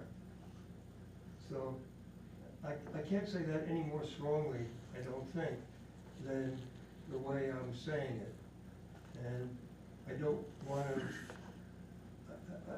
to beat a horse here, but I think the wise decision that you should be making is very clear. When you have the number of people who signed a petition in 3 days, who've come forward with a very strong endorsement, you really should be guided by that. You know, you want to give us more time? We'll get you 500 signatures. So I just, again, it's important really that the voters be allowed to voice their opinion. Thank you. Mary? In making this motion, all I wanted to do as step one was to get rid of the combination where the two elements are kind of canceling each other out. So in my mind, I'd like to have an opportunity to talk about whether there could be two separate articles, one for money, one for advisory about the fifth policeman. So I'm just saying that. Like, for me, it's not a completely dead issue, and I do recognize that there's been a lot of passion around this issue, and I've listened to it. So I'm just saying that, you know, and I'm not saying it's gonna come out that way, but I'm just saying there's a little wiggle room there. Is it Meg? Megan Brindell, Rag Hill. Oh, I didn't say Stuart Richards, sorry, but only for 40 years in the town, and 55 in Vermont. You're not So- really a resident yet. Yeah. Sorry. 30 years in the town. And I agree wholeheartedly with Omer, Manu, and Mr. Richards. Stuart, I'm sorry. And I do just want to reiterate something that Omer said, that in Roger speaking about consistency and doing what we've done in the past with all this stuff, you've heard that this is the exact wording that has been put forth to the voters. I don't know how many times since I've been in this town. There is no reason for 5 people to decide that, oh no, we're not gonna do this because of, again, one opinion. This has been done before, there's precedence. Please, let the voters decide. It'll make your evening much quicker. Omer, do you have a example at hand? I've been trying to find it, the website's a bit of a mess, but it was actually someone who's written them in the past, who crafted the wording based on exact wording that's been used in the past. I think I could probably go to the town reports for wording. For some reason, I think it happened between 2002 and 2005. Yeah. So I think the Well, it might not be wording, online. pardon? It might not be online. I have the The report- the old-fashioned way report's of looking online. at the town report. Yeah. I don't rely on that. I defer to the clerk for the history of Bonnie, can I ask you if you know the subject of that blended kind of article? I think if it was taken essentially word by word and only the dollar amounts changed, It was at the police? time, it was definitely police. Okay, all right. It was police, and it's not that hard for me to go back and look at I've got them recorded in my office. Plus, I forward town reports, I don't let go. Madam Chair, we have a motion on the table, point of order. We do. Stuart? So, there's been, in terms of what has gone before, we have town officials who crafted what has gone before, without mentioning any names, but this is not breaking any new ground, because the town officials who crafted this exact language thought that it was acceptable and thought that it was good. And it goes back to the fact that you can have different opinions about the same thing without meaning to disparage anybody. So, on a technicality, I just feel very strongly that this should not be turned down on the basis of one opinion and on a technicality where there is not a lot of case law. And there is precedent here in the town for having done the very same thing. Well, I'll just point out, J.P. Isabel said he thinks the relevant question is whether or not the voters can force an extra police officer be hired. And that's the question. So it's not really a technicality, it's an unfortunate. Omar? Sorry, but the article doesn't do that. What the article says,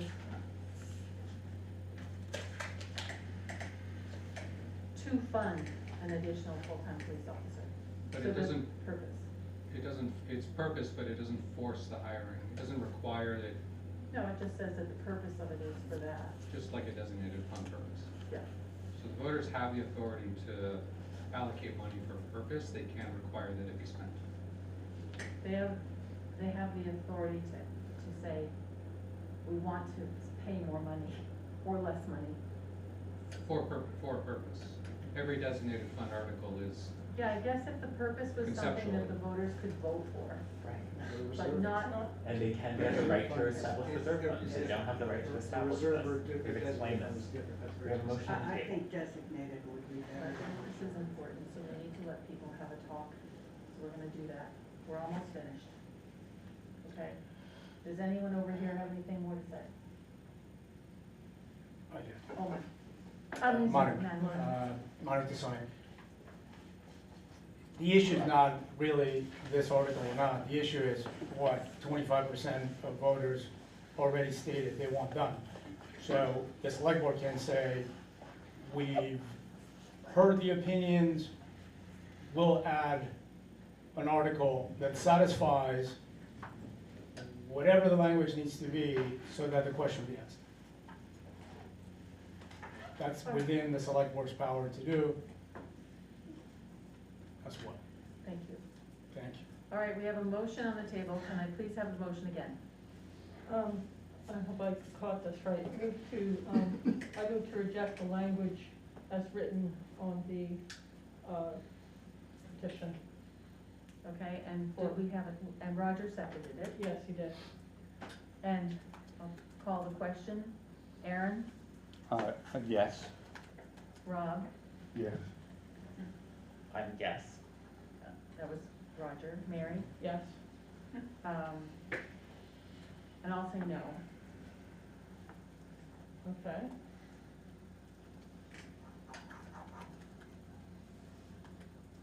So I understand you just moved and passed to reject this article. Right. Yes. Do we have any other motions about this article? Mary? I just have an idea about it. I'm wondering whether to, put at least the advisory part back in. Because, I think it would be useful to have almost like a straw vote, you know, and then I think that, Manu and Omar, of course, know the people that they've sort of, you know, have found a passion for this, but it would also be nice to know from the quieter people in town how they feel about it. So I do think that's, to me, that's worth it. But, Do you want to make that motion? if I could, let's see. Is the, let's see, how would that be? I move to, I don't know, I've never done the advisory. What would make it advisory? That's the The question. word advisory? Move to advise. Whom? The, town of Norwich Town of Norwich. to. Now, could we say to consider? To consider the appointment of a, Or could consider the future hire, yeah, This is getting into some weird. Move to advise the town of Norwich to consider, the future appointment of a full-time police officer in addition to the 3 budgeted full-time police officers. That's the rest of the article. let's see it.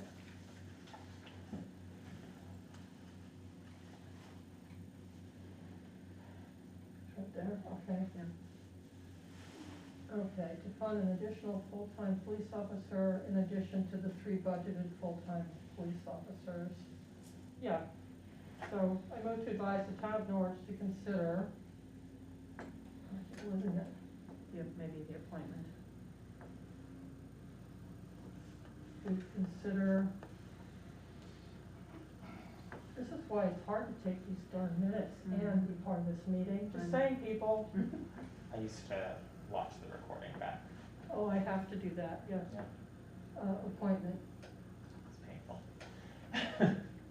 of a full-time police officer in addition to the 3 budgeted full-time police officers. For a total of 5.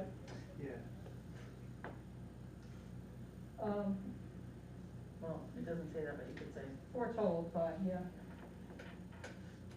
Including the chief. just a sec.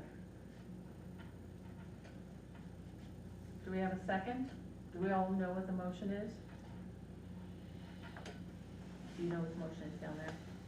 Roughly. I can forget them, yeah. Rob, do you know? Yes.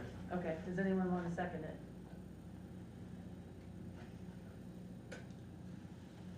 I'll second it. Call the question. Aaron? Can we Oh, discuss sorry. first? Oh, yeah, we have comments.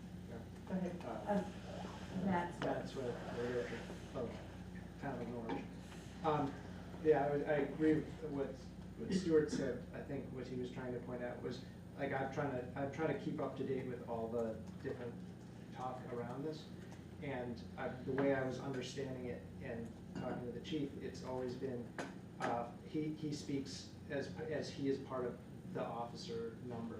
And so, and in this one, it shrunk that down and sort of took him out and had 3 officers plus a chief.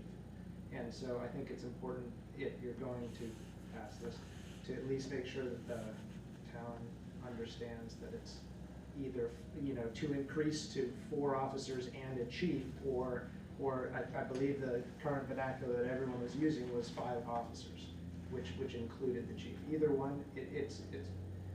I if we're- think you need I to agree. separate the chief out. I would appreciate that too. I think it's respectful. It's respectful, and you go into any big departments and how many chiefs go out on patrol.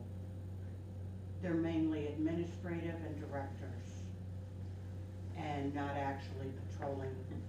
Well, a friendly amendment then could be to include the chief.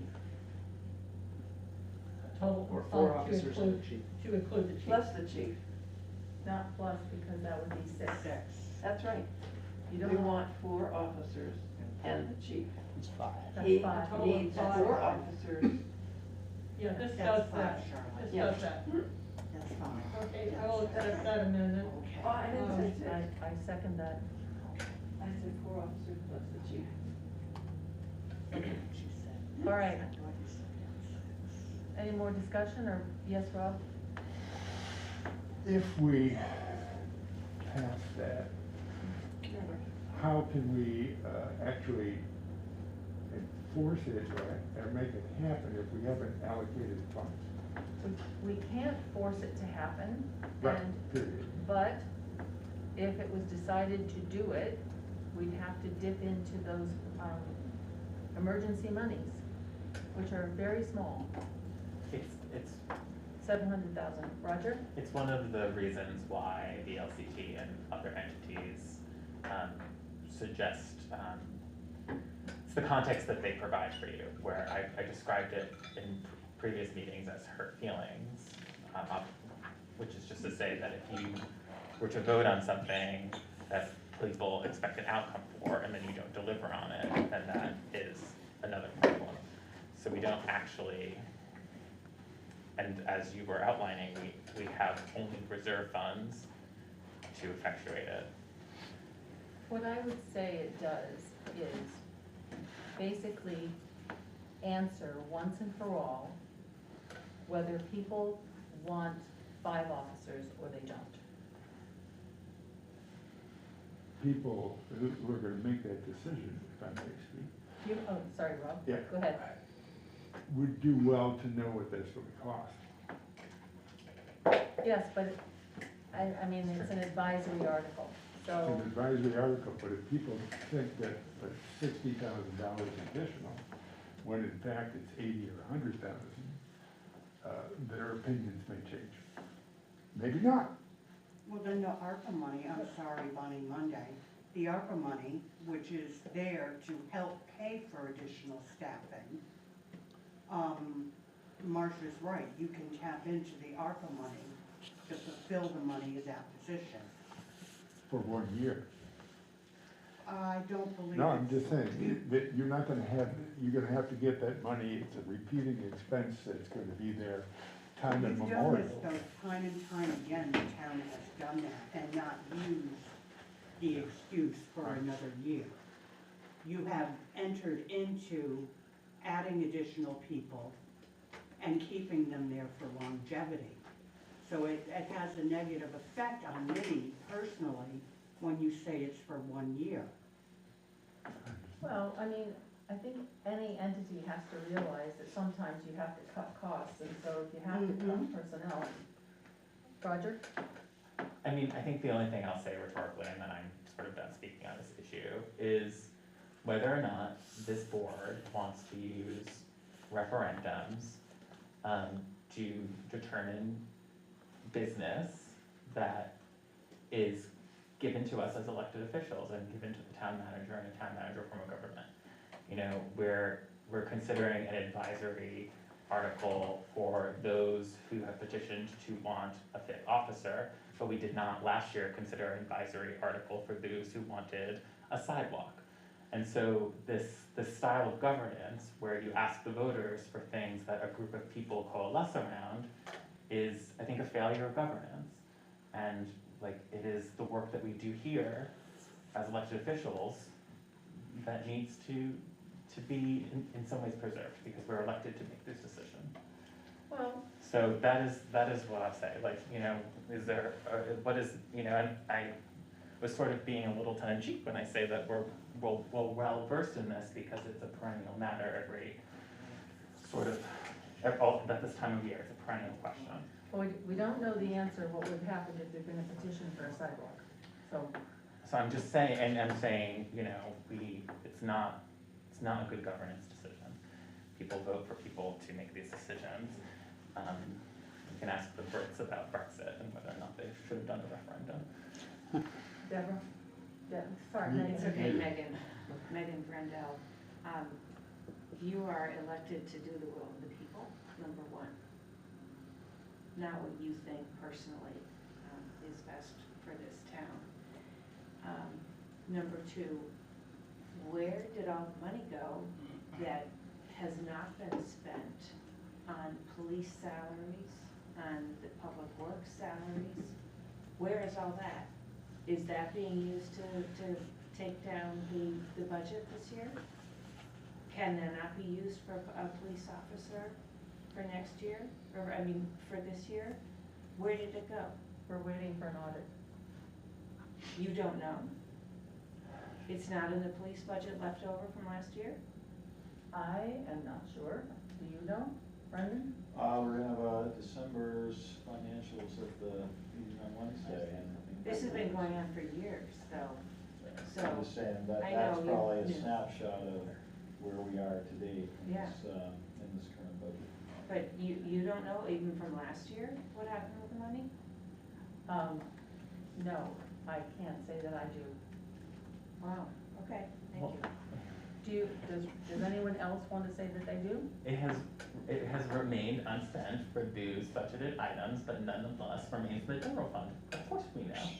Like, you know that.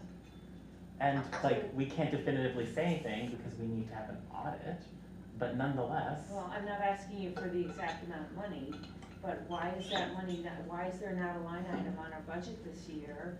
Unspent funds from prior years of, you know, not paying for 4 officers. You know, we've gone from Jen Frank, where we were fully staffed, down to absolutely nothing. So where are all those salaries? Megan, we weren't staffed with Jen. Jen was filling in a lot of the patrol. Oh, she was, okay. Yes. Well, whenever we were fully staffed to now, we paid our taxes for a fully funded police force and didn't get it. And Fully never- funded, Department of Public Works, Yeah. we didn't get it. So either we should get the money back, or to reduce the budget that's, you're gonna be putting towards us this year. We have had an interim finance officer, and so we haven't had those reports, but we're gonna have one on it's January 25th. And so, stay tuned for Wednesday. And we are also having an audit, so we'll learn a lot more from that. Stuart was next. So the discussion related to representative democracy as opposed to direct democracy is an interesting discussion. But when you choose to ignore the public, there's going to be a reaction. And the reaction certainly can come in the form of a special town meeting where you would be required to take this issue up. So I would suggest that you make it easy and just approve either, whatever kind of warrant you want to approve, put it to the voters. Let the voters decide. That is really the basis of democracy. And, representatives, as already stated, should be at least acknowledging what they've heard. And it doesn't appear from what Mr. Arnold has said that that's what's happening. So I urge you to allow the voters to have their voice, whether it's, a straightforward warrant or whether it's, just a recommendation. Let people speak. Thank you. Charlotte? Yes. I'd like to go back to your point, because I've been asking that question since 2019 when Jennifer Frank left. I had long conversations with Roger Arnold, who is then a member of the Select Board, about her leaving and whether there was any attempt to keep her. And I was told that it was not his or the board's decision, it was up to the town manager to decide what we had for officers. And that it was Herb Durfee's decision not to hire a chief. Now, this was after I talked to Claudette about my concerns as well. And she had said, well, some people just couldn't stand Jennifer Frank. To me, that said, I don't know, the way you said it. She also said that Thetford could handle Norwich as well, that we didn't need to have an independent department. And Roger insisted that he really didn't have a say in the decision, but that perhaps he could convince Herb to hire another officer. But Herb was very much against hiring a chief at the time, and that it would be up to the voters to have a decision about the kind of department we would have. And all this time, I did ask Herb about the money that we had paid as taxpayers to have coverage for 27.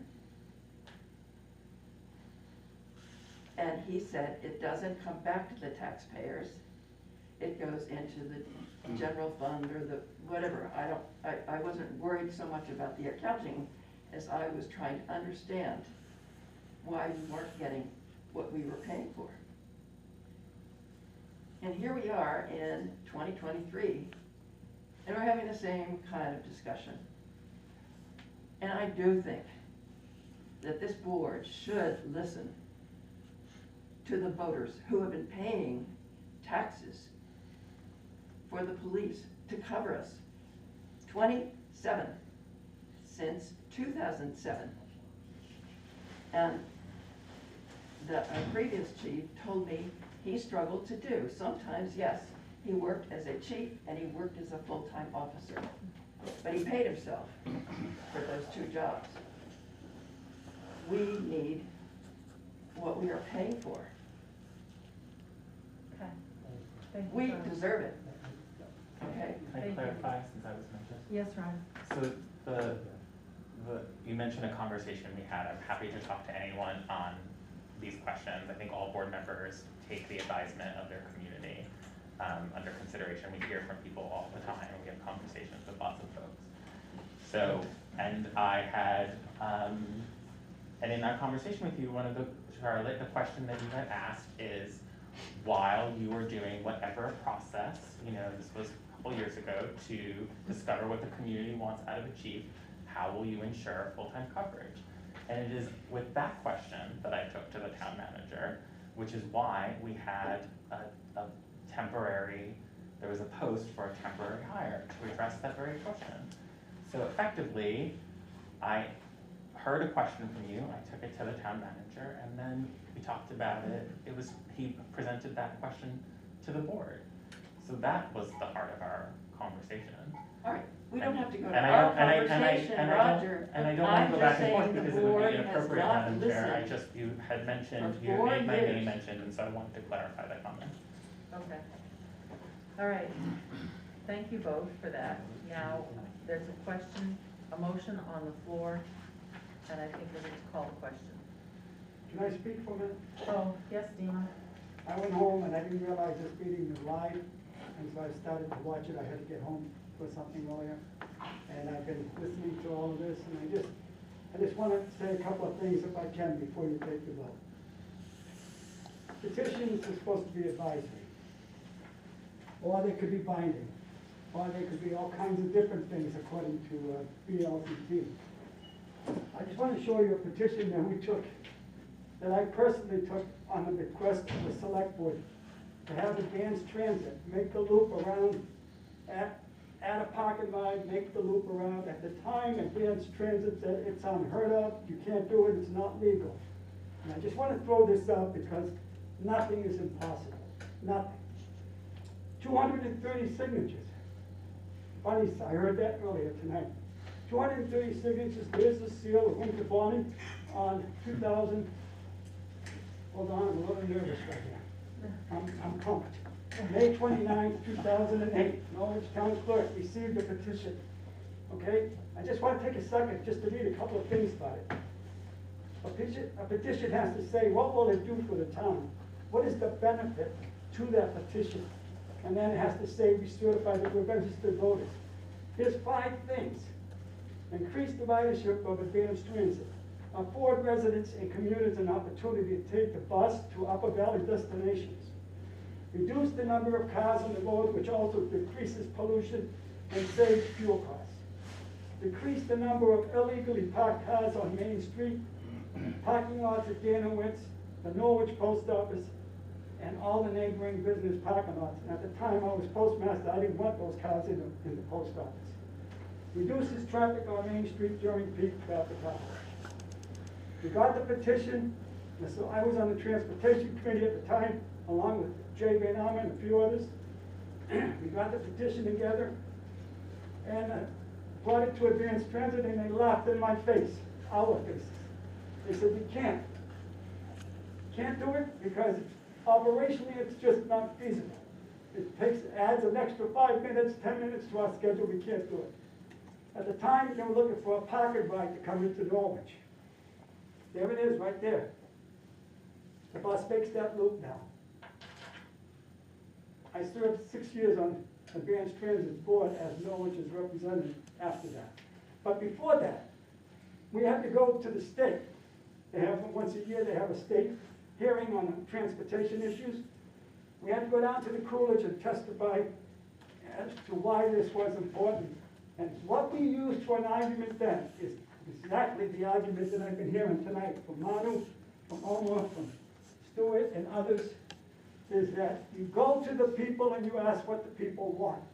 You all were elected to serve the people.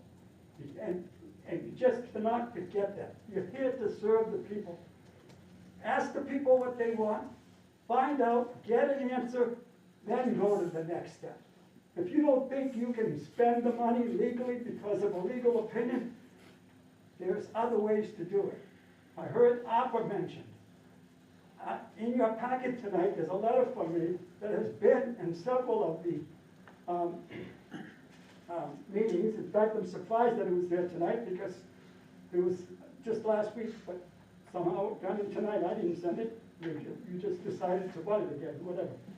But in there it says you have till 2026, December 31st, to go into your opera funding of $750,000. If and when you find out the taxpayers want this, you can go into your opera money and you can take it forward, use it wisely. I said that in my letter.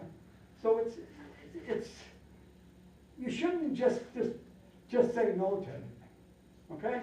You're more than welcome to take a look at this petition. 230 signatures.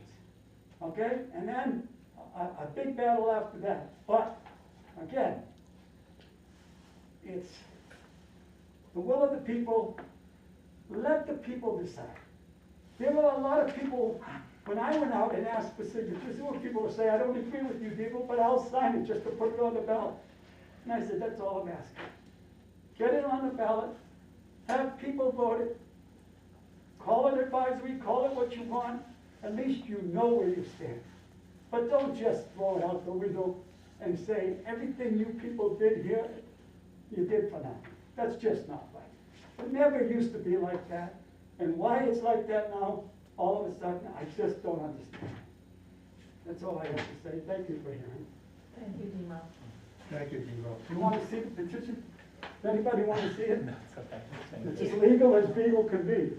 Ask your counsel, don't try It's to. been a little while, I gotta take notes. You can, sure. Yeah, I'll give you the copy. Well, you can, they both say 230 signatures. All right. Would you please read the motion again? Okay. This one here, wasn't it? My wife doesn't even know I came back. Uh-oh. She asked me not to, so I'm gonna be in some doodle. You go home. I'm sorry, I just. You want me to call George and tell her? No, it's okay, just watch it. All right, Mary's gonna read the motion. I move to advise the town of Norwich to consider the appointment of an additional full-time police officer in addition to the 3 budgeted for a total of 5 to include the chief. And I seconded it. I'm gonna call the question. Aaron? I vote no. Rob? Yes. I'm a no. Mary? I'm a yes. And I'm a yes. The motion passes.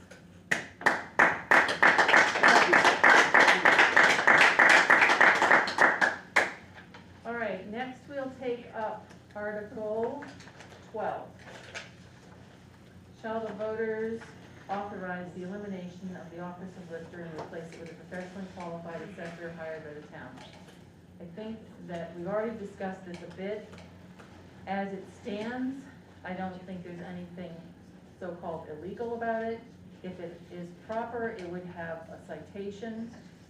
Rather than assume we have the right to amend it, because I did not assume we have the right to amend the other, I would like to check with council and come back on the 25th.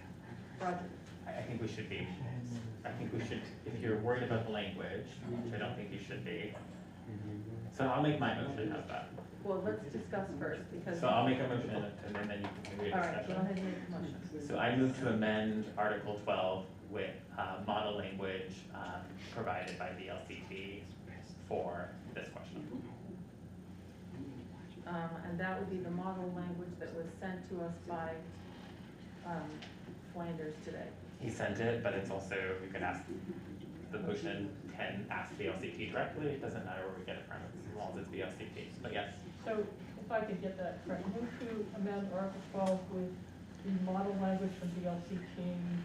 So let's just get the real language while we're here.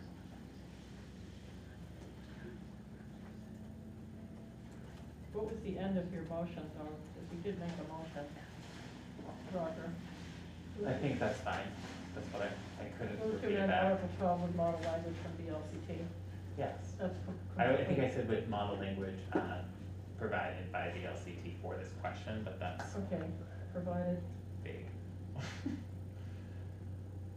So because this is in the prerogative or the power of the voters to decide on town meeting day, the LCT has provided model language for communities because they anticipate communities looking for model language, and so it exists.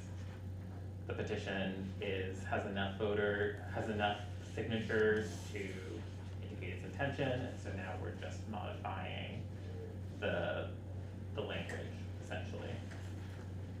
So that is my motion. I will second it. Any discussion? Aaron? I think it's a good idea to have the citation, the statutory citation in there. I think it makes it clear that it is a statutory allowed, that the voters are allowed to do this, that it's a statutory thing. Yeah, it was sloppy without it. I have real problems with the motion, with the article itself, simply because we're in a year of the CLA problem. And, as we know from the, article in Vermont Digger, that we can't find assessors. I think it's X number of days, and I'm trying to think, it was, I can't think, I've got the statute here someplace, but. 45 days. 45 days. Just like the town clerk. We have to appoint assessors, and if we don't have assessors, because there are none to be had, we're in a little bit of trouble. So I'm thinking that this is not the year to try and make this massive change. But that's a consideration that the voters hopefully are going to, you know, Yep. they have the authority to decide this. So I think some education is in order, that it's not gonna be a thing where you just go down the ballot and think, well, they stuck it on there, so we should vote for it. There's got to be a bunch of education around it, I think. I mean, because it's an elected official and it's something that the voters vote for, it's a binding article, so we have to take it. I just think that we need to make sure that people are educated about what it's gonna mean potentially. So they can make an informed decision. Right. I don't know, did I get a second on my motion? I Yes. second the Okay, pass. great. If it's binding, do we even have to vote? I'm voting on the, Change the language. on The the change of amendment. the language, not Okay. whether or not we should have it. All right. Call the question, all in favor? Passed unanimously. Okay, then we are down to appropriations and skipping to the end. That gets us to Article 36. Shall the voters authorize a 10-year exemption from property taxes to the Norwich Farm Foundation under the provisions of 32 V.S.A. 3840, which is, for those who don't know, a charitable tax deduction. So is there anyone here who wants to speak to this? Over. Omar, you still there? Hold on, they're In the talking hall. about, Irish farm. Yes. Speak to it. Would you like to speak to this article? Sure. So, I guess I'll speak as a director of the nonprofit, it's Norwich Farm Foundation. So the property on 701 Turnpike Road that the Norwich Farm Foundation purchased last year was previously owned by Vermont State College, and prior to that, it was owned by Andy Siegler. It was not on the tax rolls for either of those. Obviously, the state doesn't pay taxes, and the Sieglers did not pay taxes on it. And so we are asking the voters to extend that to the new nonprofit owner, who's continuing the same mission and purpose for the property that the previous owners did. So can you tell me the distinction between the for-profit cheese-making facility that's sitting on the 5 plus or minus acre piece of land that you want to have the tax reduction for, or exemption? How is that going to, you've got a money-making proposition sitting on land. Yeah, so the cheesemaker, and there's been one for previous owners, so it's not a new model, is mission aligned with the education and charitable purposes of the nonprofit foundation. So in order to educate people on how to create value-added dairy to save the dairy farms in the state, we want an example. And so the restriction from the Norwich Farm Foundation's perspective is that anyone who is associated or benefits from the property has to be mission aligned. And so they don't make enough money, as most farmers don't, to pay, market rent for that. They basically provide an example that we can then use, and educational services that we can provide to other farmers in the state. And the land is titled to? Norwich Farm Foundation. It's owned entirely by a nonprofit, subject to mortgage. Okay. Anyone have any questions? Aaron? I just, is this a petition? How did this get to us? I don't know. How did this get to us? Petition. It's a petition, I believe it's binding. And that's fine. Why do you say it's binding? Because the voters get to decide if they want to tax property in town or not. This is similar to what the fire district does with its properties and the Montshire and the churches in town for theirs. So anything that isn't by statute not taxable has to ask the voters. And the first time it's a 10-year request, and then every 5 years you have to ask again. And do you know the cost to the town of? It's never been taxed, I mean, not for decades, so. What was the you'd have purchase to for? Is the estimate- question. Yeah, you'd have to estimate, would it be, if it were to be taxed. Okay, and you don't have that estimate? I mean, no, we have to go for previous taxes, I don't have it. Okay. And, hello, you want to speak? Hi, Margaret Merritt, and I live in Norwich. I guess I have a question, this is helpful to hear the background, and in a year when we're facing significant rise in taxes, just a better understanding of what that value would be, and then calculated over 10 years. The other tax, the votes for tax-free that go for the root district and the fire district and all are kind of different types of entities, and those were for 5 years. So again, I think a clarification on the 10 years. And then I understand that there's also a process, like most nonprofits go through a process by which they ask the listers and they apply for tax deductible, tax exemption. And I know this was discussed in the January meeting, and there were some questions, so it's then a question as to, is this a runaround from, to get around what statutory requirement of the lister's decision? Or no, I mean, again, just as the lister's warrant, as you just mentioned, would require some more education, and I think a lot more education for the community on this one, to be able to make a decision on this is going to be needed. Can you tell me what January meeting you were referring to? January 11th, listers meeting. I sent it to you just this afternoon, Marcia, because I have a question. I didn't see it, go ahead. It's okay. So, yes, so my question to the listers was, because they asked the similar questions that Marcia was asking of Omar, who appeared at their meeting. And so I just wrote today, I said, did you hear back from the district advisor on PVR 317, which is a form for this matter? And I hope I'm not speaking out of turn or sharing information that Cheryl doesn't want me to share, but Cheryl and the listers indicated that the listers are to make a decision, and TVNR will review their decision. The decision will be made at our next warrant meeting in February. And so my only question was whether or not what additional review was needed by the town of Norwich, and whether or not this voter-backed petition was in the authority of the voters to decide on.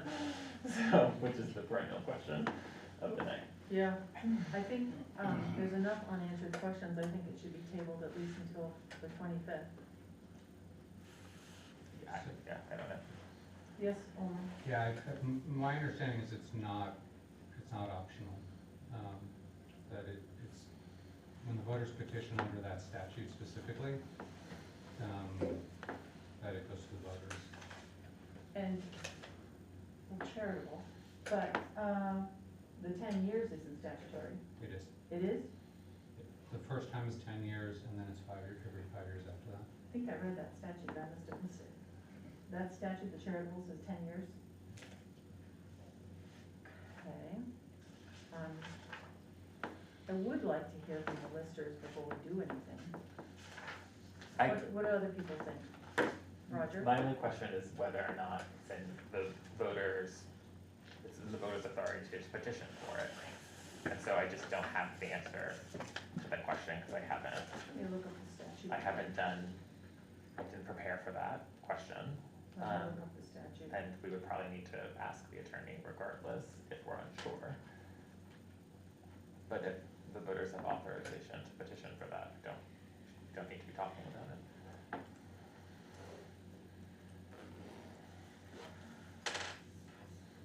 When a society or body of persons associated for a charitable purpose in whole or in part, including fraternal organizations, volunteer fire, ambulance, rescue companies, owns real estate used exclusively for the purposes of such society, body, or organization, such real estate may be exempted from taxation, not shall, either in whole or in part, for a period not exceeding 10 years, so it's not exceeding, if the town so votes.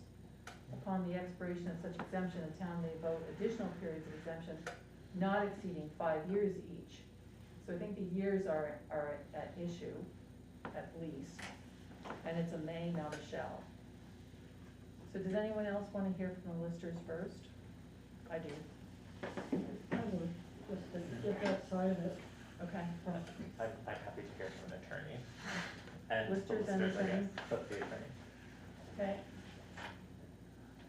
Anyone else down there? No, I think that, yes, I'd like to hear from, make sure that the ducks are all in a row, but we don't have a lot of time since the 25th is It's not the in day fact next week. Tomorrow. It's the day after tomorrow, so. One of your listers is out of state right now. So we'll have to do the best we can. We'll do what we can. Rob, you're great? I agree, yeah. Okay, I can at least ask attorneys too, so I'll do that. So it's on hold until the 25th. Okay. Yeah, just, so if you're asking, you say that the 10 years is up to, but if the 10 years is the way it was written in the petition, the question, is that something that we could change or not? Right. I don't Given think that we it's can. already written that way. Yeah. So Roger, am I to understand you don't care if you hear from the listers? I'm Did happy I to hear from the listers, but misunderstand the that? question that I have, I think, is answerable by the attorneys. So that's why I want to hear from the attorney for my question, but I'm always happy to hear from listers, and indeed, they said that they would review it in their February meeting, so I don't know what that means for our deadlines. I mean, I wrote to the listers, like, that's evidence that I want to hear from them. Well, we have to have a warrant by the 5th, right? And the deadline was like the 2nd, that's what Miranda said today. So I'll speak to the listers too and see when we can get them pushed up. Yeah, because initially when you talked to me, it was next week, but it sounds like the deadline is Wednesday. This For Wednesday? the appointment, yes, it's the day after tomorrow. For the appointment? For the town clerk article, if you choose to put that on. Oh, yeah, I mean, our deadline for the article, for the warrant, is the 2nd, in order to have it noticed by the 5th. That's what we confirmed with Miranda today. And that's also, your office is involved too, because you have to get the slate of people that are on the vote. That's not right. Okay, because my brain just flatlined Yes. with that. Okay, so next, Article 37. Shall the voters require that taxes be paid in U.S. funds in 2 installments? The first installment will be due and accepted at the Town of Norwich Finance Office on or before 6 p.m. August 30th, 2023, and the balance due at the same location on or before 6 p.m. February 9, 2024. A legible official U.S. postmark cancellation will be determined the payment date for all bill payments. Interest on overdue taxes will be charged at 1% per month for the first 3 months and 1.5% per month thereafter. All delinquent taxes will be subject to a 4% collection fee in accordance with Vermont statutes after February 9, 2024. That's not, that last sentence isn't correct because the statute says 8%. Yeah. So do you want me to speak to this? Yes. Okay, so I drafted this. So I think there's sort of 2 questions to decide, or 2 things that are new about this. The first tax deadline was previously, I believe, the 12th or thereabouts, and previously the delinquent taxes were subject to an 8% collection fee. So I'll start with what I think is the easier decision. Delinquent taxes are subject to an 8% collection fee and in accordance to the Vermont statutes unless the town votes otherwise. So I did a cursory search, by that I mean a Google search, and about like the 13 towns that I found, the majority of them left the percent collection fee. But there are some towns, Hartford and Shelburne, for example, who had a lower collection fee, presumably because their community either voted to do it, or I think both are charter towns, so perhaps it was part of their charter. Did you have that percentage? Shelburne was 5, and I believe Hartford was 2. Hartford is a charter town, Yeah, and I believe so is Shelburne. yes. So it's, which is to say that while they have lower collection fees, it's possibly not because their towns voted on a lower collection fee, but because they worked through that collection fee throughout the town charter process. So, so to Marcia's point, the sentence is, in reading it, is misleading because it suggests in some way that 4% that is accordance to the Vermont statutes. So so I think the question is, if the board wants to change the 8% fee, which I'm recommending that we do here, then that may well be, we might have to separate that question out in order to ensure that we have the proper authority of the voters to do that. The language is thoroughly wrong, so, I mean, because the statute says 8%, period. Yeah. So, Unless we vote otherwise. yes, unless we vote. So I'm saying, so I guess, so if this board is in favor of making that proposal to the town to lower the collection fee, then we might want to do it as a separate article. But I can get into my reasons for proposing 4%, or I can go to the reasons for the. Well, we're here, so I want to hear them. Okay, so I mean, I just, I think we've heard some, I've heard feedback from several community members that 8% is particularly egregious. I think that happens. I think people feel the shock of it sort of across class lines when they're hit with an 8% collection fee when they are late. And so I think by offering a 4% collection fee, we are just suggesting, that it's not, that we're not indebted, or we don't feel that the 8% collection fee is something that we need to require. We know, I think anecdotally, collection fees are not necessarily proven to be an incentive to pay on time or return something on time, but we know them to be certainly something that creates bad customer service or affects a relationship with an entity. So while I think anecdotally there's no definitive study that says a fee one way or another means that you pay on time or you return something on time, we definitely know the studies say that it creates a bad relationship with whoever the entity that you borrowed or charged someone from.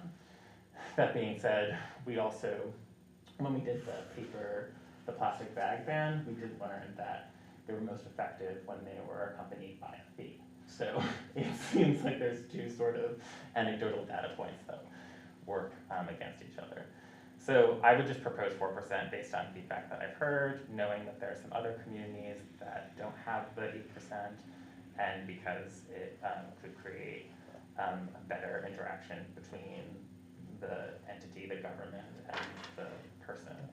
I think also we don't have a lot of delinquent taxes, but we do have people who pay hours or a couple of days late, right? So I think like we would want to ensure a collection fee if we were somehow had tons of deterrent taxes.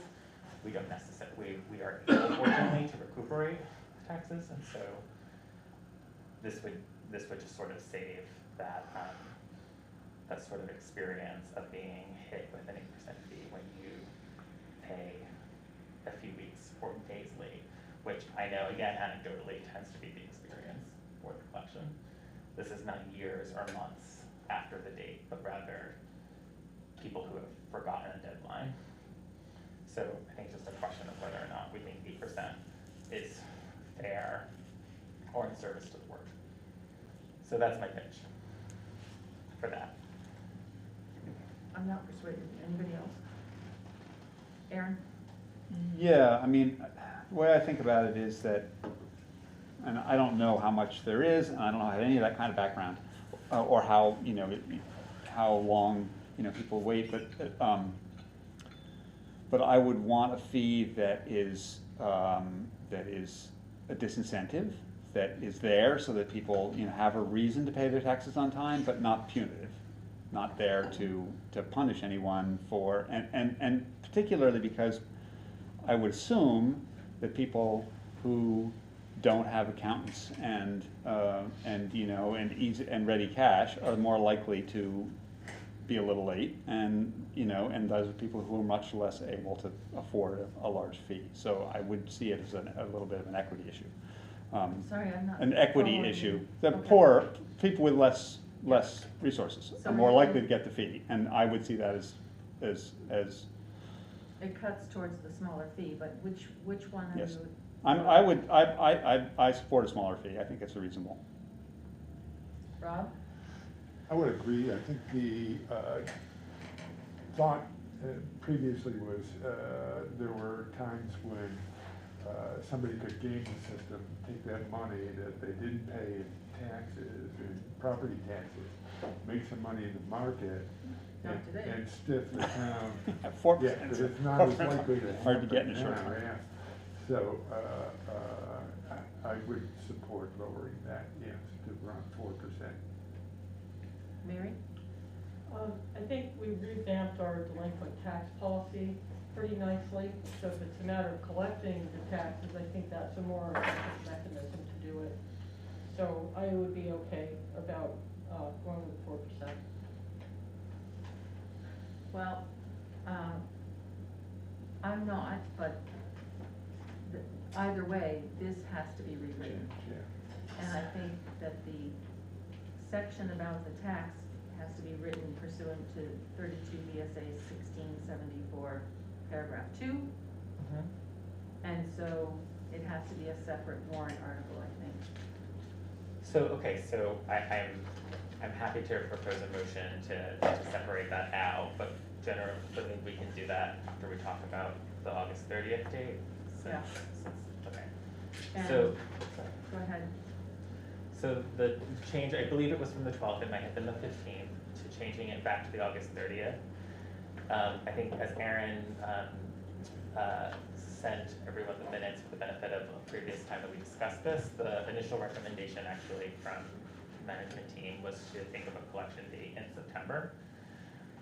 The August 30th date, I think, is the minimum. You will have had the benefit of the first remittance from the state, because one of the issues with the August 12th deadline is because you're obligated to send a notice 30 days prior, is that you're getting a bill that doesn't necessarily speak to the adjustments from the state for income sensitivity and other matters. So the August 30th is after the first remittance and sort of after the first revision would happen. So I drafted this as August 30th as sort of the minimum, but we may want to actually consider a September date. I think one of the issues that Cheryl has brought forward as the treasurer for both the school and the town is that ensuring an early deadline ensures a timely delivery for the school to float cash and do their work.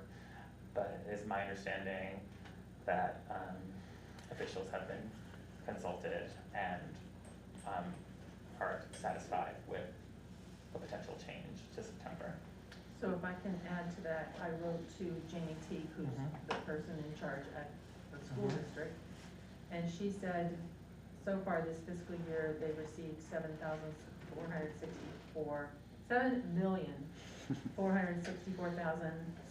$7,464,072.23, which they booked on August 30th.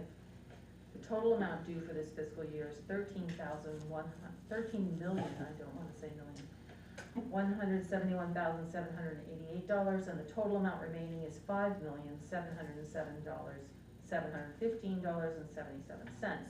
Presumably in February.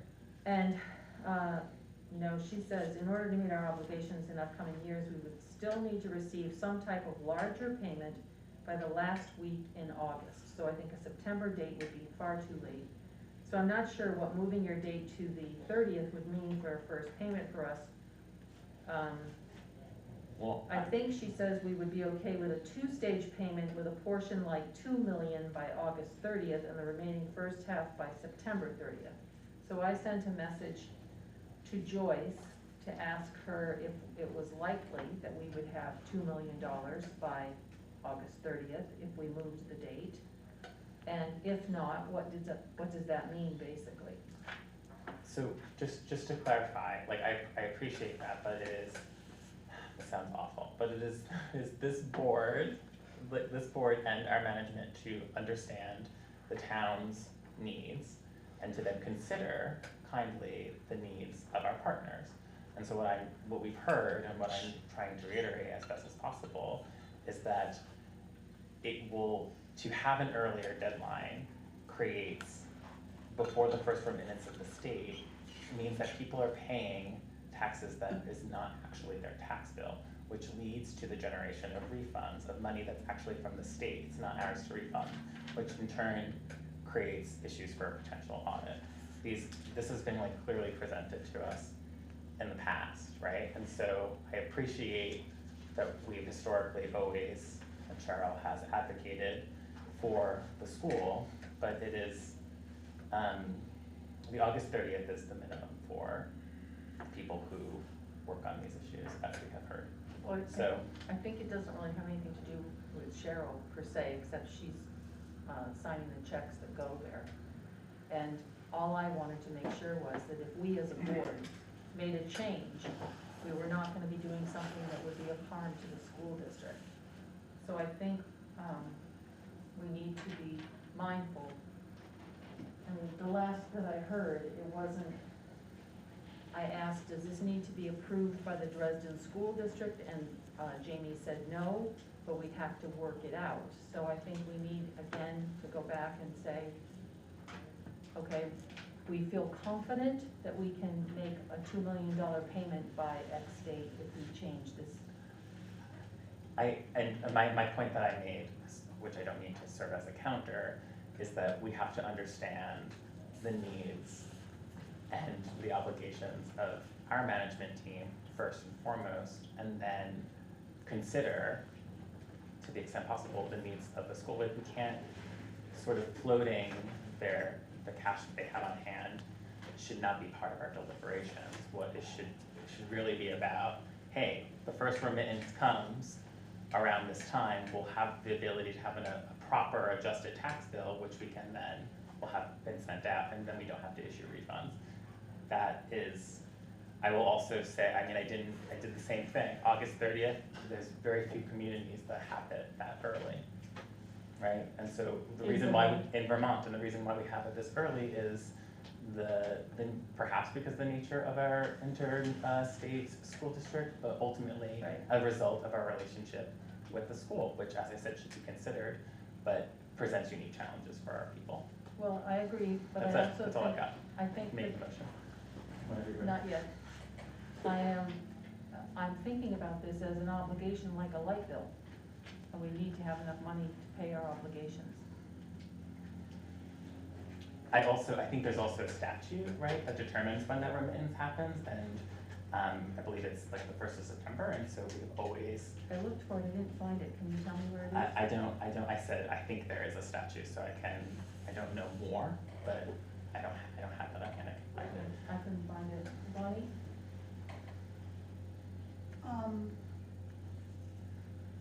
Sometimes the play on words like consider rather than work with are bothersome. But there are mechanisms in place for people that have overpaid their taxes. Quite often it shows up as a credit on their February payments, so we're not cutting that many checks out. I don't know what the accounting nightmare was. There didn't seem to be anyone that had issues with this until the last 2 years. And then all of a sudden it became a problem. So I'm having trouble understanding the date change. So I'm happy, so I think it's completely appropriate from what I understand from our conversation when we had this a few months back, it's completely appropriate to offer that credit for a future tax date. I think the problem is that you have an expectation from the community to issue that refund, right? And when they are told no, it leads to conflict. And so I think also this date, which will ensure that remitments of the correction will ensure that we don't have to make as many refunds and can avoid conflicts with members of our community. Because also it's not, because it comes from it's not actually, the money that comes from the state is not actually like the town's money to then refund. So I've done my best to explain this. If I need to go back and look at the notes that we took when this was presented to our management team, then I can do that. I'd like to know how many people actually argued with them, because over the past, most people are more than happy to have the credit in February, especially after the holiday season. And I don't recall hearing people really going crazy about wanting their money now when they were offered the difference to divert it to that second payment. Well, they shouldn't have the offer of the credit or the refund. Can I suggest something? It all goes to the final tax bill, Roger. As long as they're not late on that February tax payment. I'm wondering if Joyce can shed any light on this. I spoke with Joyce. She did not think she would have a good handle on the cash flow floating smaller payment to the school in August, I guess. Okay. They kind of got thrown on her at the end of the busy day. Right, I wonder if she has any sort of sense about, the numbers of people that have been affected. Yeah, I do think that potentially this might be something to do with this interstate, I know it has something to do with the interstate school district being unique in so many different ways. I mean, I just feel like I need more information. But Roger wants to make a motion, so do you wanna start? Okay, so I don't know, Aaron had his hand up, I don't know if he had. Did you? Well, I just wanted, dredging up memory a little bit. A lot of this had to do with mortgage escrow. And you don't get, you have bigger payments in the first half of because the mortgage escrow doesn't know that you're gonna get a reduced tax from the state. You have bigger payments for a stretch, and then that gets corrected, and then you have lesser payments for another stretch. And for some people, that difference, especially fixed income or whatever, is unacceptable. And so the town was refunding people so that they wouldn't have bigger payments and then lesser payments with money that we don't really have, that isn't really ours. So we can't do that. And so, Fielding's and Rod's point was this should be done in a regular, proper way rather than sort of out of the back pocket. And the way to do that is to change the date. 30th sounds like a reasonable compromise. Fielding was suggesting the middle of September. When we asked at that time, we were told that the school district could float it, no problem. That was what we were told last time, so now we're being told something different. I don't know what to make of that exactly, but the 30th is already a compromise from the 15th of September.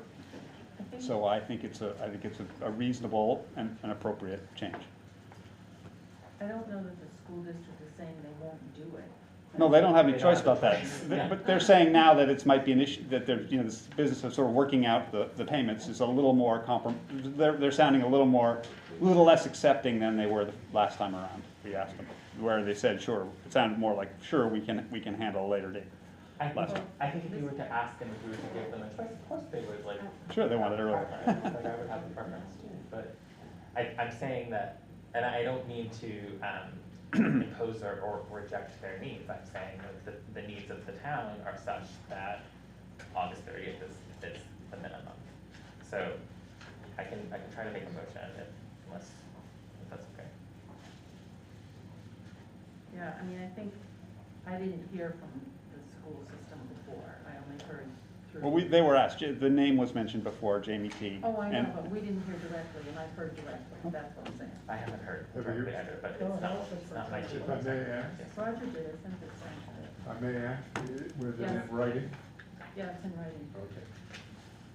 Well, maybe it would make sense if it's pertinent information from Jimmy that we all would have a chance to read it, not just Roger. Yeah, it just I came haven't to, read this.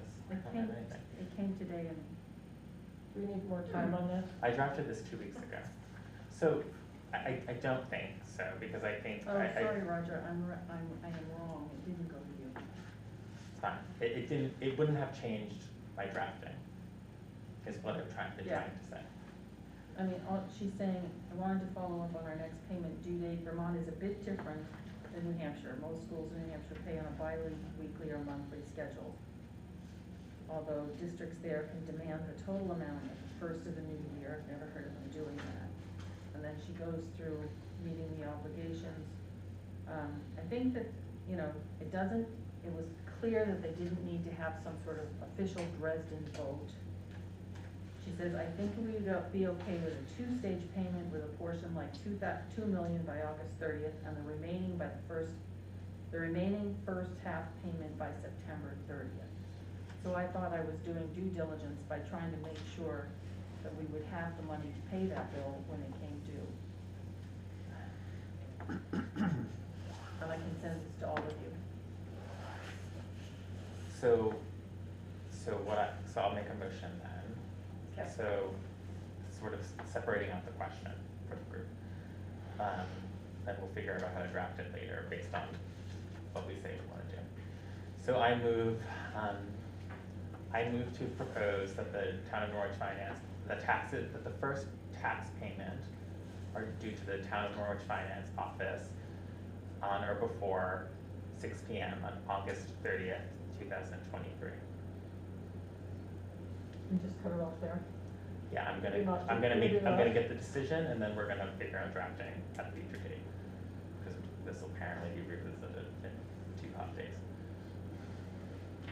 So you made a motion? I made my motion. Second. All right, shall we call the question? Sure. Aaron, Yes.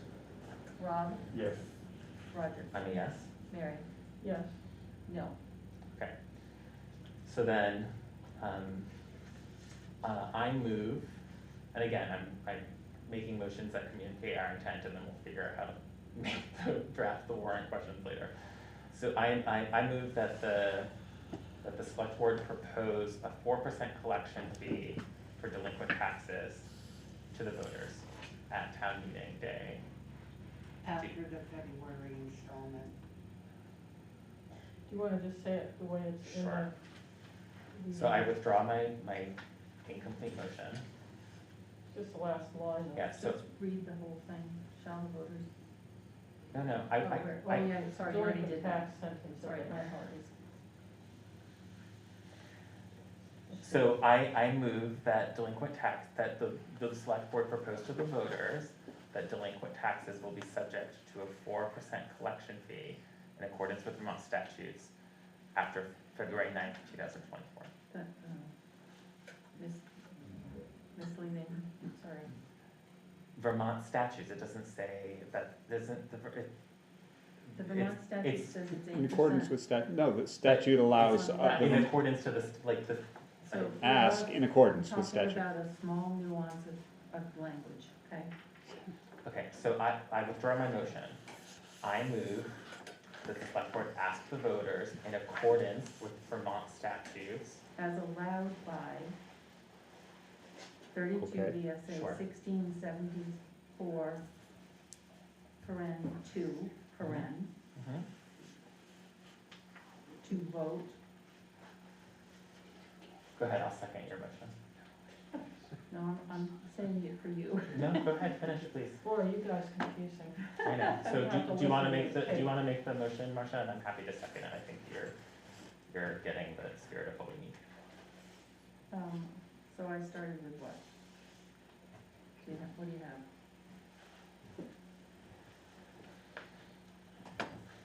Roger moves to, ask the voters pursuant to 32 V.S.A. 1674, paren 2, to change the collection fee from 8% on the amount of delinquent tax to 4%. I'll second that.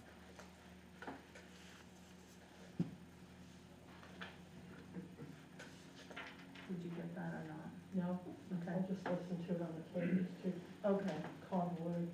all right. Call the question. Aaron? Yes. Rob? Yes. Roger? Yes. Mary? Yes. Marcia, no. Okay? Okay. Next. That's all of the warrant articles, I believe. So two more. Two more? Oh, And gosh. so just really quickly, You've been waiting all night. so Oh, God, I'm so sorry. It's all right, it's all right, I've been quiet in the corner, so. Marcia, like our, so this is really for Brennan, like the motions were not drafted language, they were intent. So I guess, can you, in your office, create a new Article 38 and a new Article 38 for us that has the 4% collection fee? I'll work with him. I previously sent the statute and everything in a memo style email. Okay, what does that do for the minutes? What do you mean? Anything, are you recrafting this motion in some way? No, we're just talking about drafting the actual language. Right. So by How that's gonna Wednesday, happen. so our next meeting, we would have like a new Article 38. With all the bells and whistles that we've Right. done. Right, Okay. and I'm Okay. asking Brennan if he could help us Okay, with it, thank and it you sounds for like Marcia clarifying volunteered that. to help him. Thank I you. will review with them, to get it done. And Article 37 is gonna cut after the date, August 30th, 2023. Yes. Yeah. But it's gonna have, Article 37 is gonna have to have the 8%. There's gonna be two articles. Right, but it's gonna, so Article 37 is gonna have to go back to 8% because that's the statute, what the statute requires. And then new Article 38 is gonna subsequently amend that to be 4%. And then they're gonna if they both, then, we'll have to see which ones pass. Well, I don't think that it needs to say 8%. I think it can, Article 37 can stop. You think it just could not have, Article 37 is the date of the change. so you could And take, then yeah, you Article could take the 38 penalty thing altogether out of 37, sure, okay. I mean, It's always been in there, but, okay. the 1%, the interest fees are in accordance with Vermont statutes, but So whichever way, whatever you want to put those, that's fine, split it into two totally different things, gotcha. So we're clear that we can stop after the So word. wait a minute, paragraph? I have a question about that. I just wanna see it drafted and then we'll talk about it then. If the new 37 doesn't say anything about penalties, and then the new 38 doesn't pass, we haven't passed a penalty.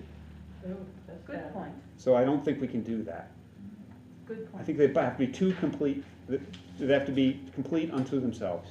Why don't you just put the 4% instead of the 8%? So- Because you so- can't, because it's, So, just that's to the whole be point. clear, just to be clear, I did this to save us desperate time, which is to say, we voted on what we want to see done, Right. and how it's done, we are saying Right. our consensus that Marcia and Brendan will do. Right. So I think the Article 38 will have to say something like, to change the, I'm sure they'll. And Article 37 has to say 8%. Pursuant to statute.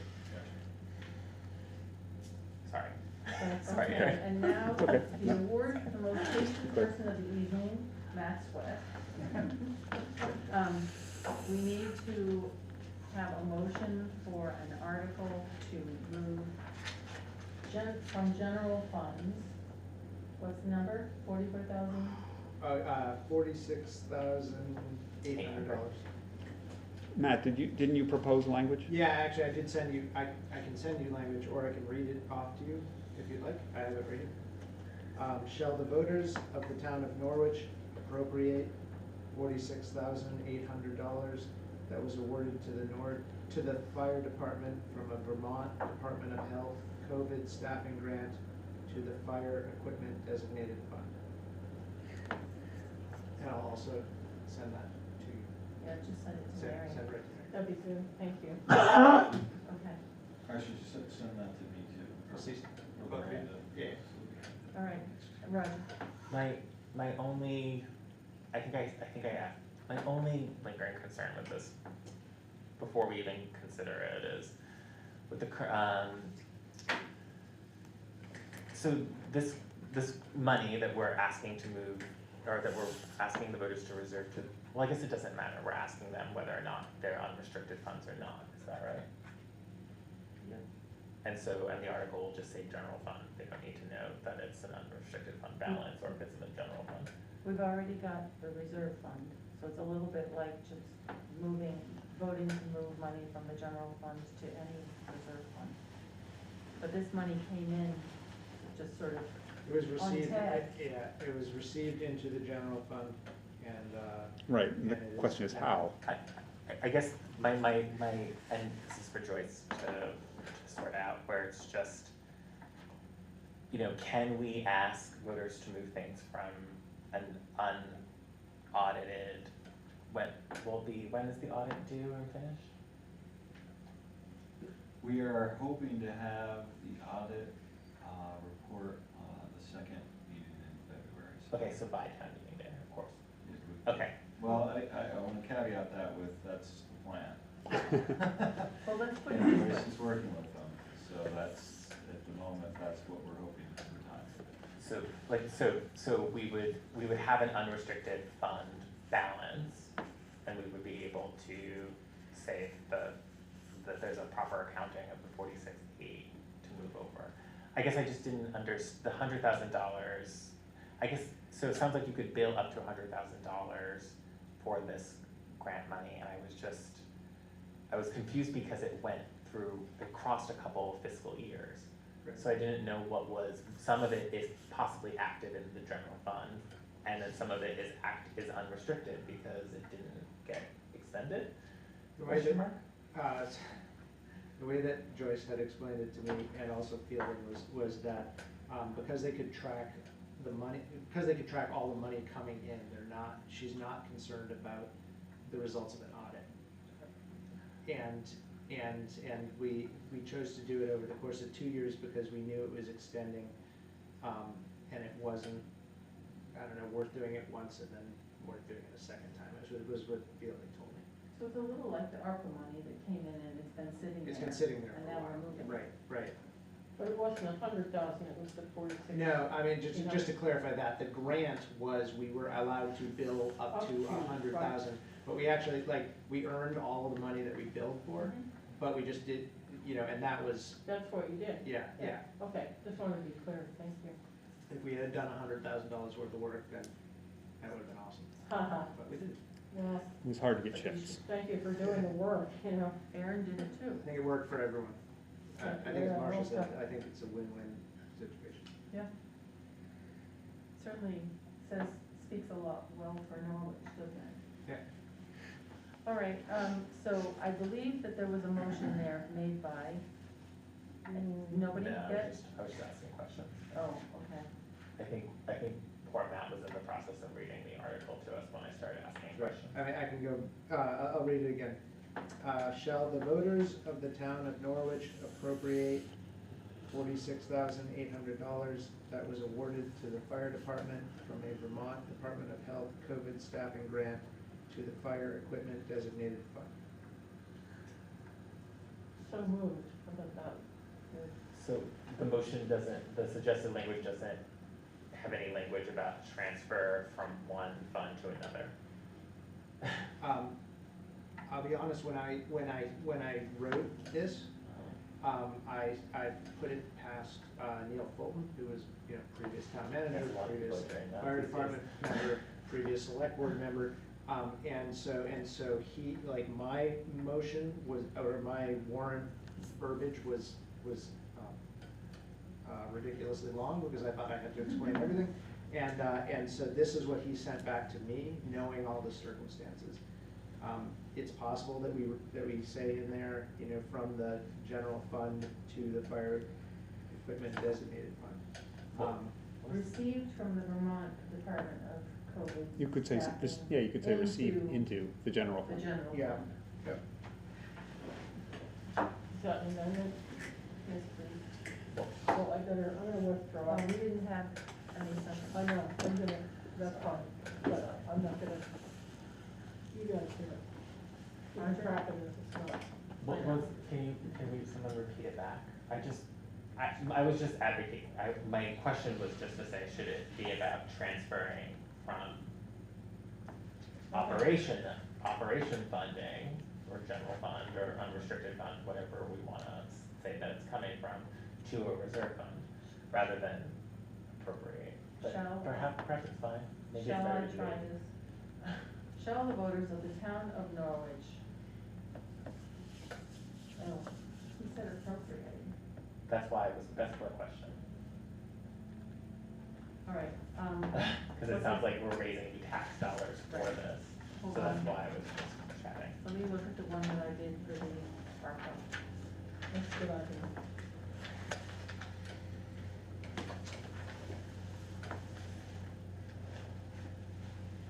Okay. Well, that was to establish a reserve fund. Shall the voters of the town of Norwich, authorize the amount of $46,800, received from the Vermont Department of COVID staffing, is that it? Vermont Department of Health COVID staffing grant. To the fire equipment from, Designate. received from the Vermont Department of Health and COVID staffing grant into the general fund and move it to the fire equipment staffing fund.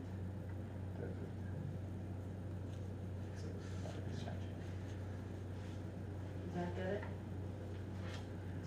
Does that do it, Matt?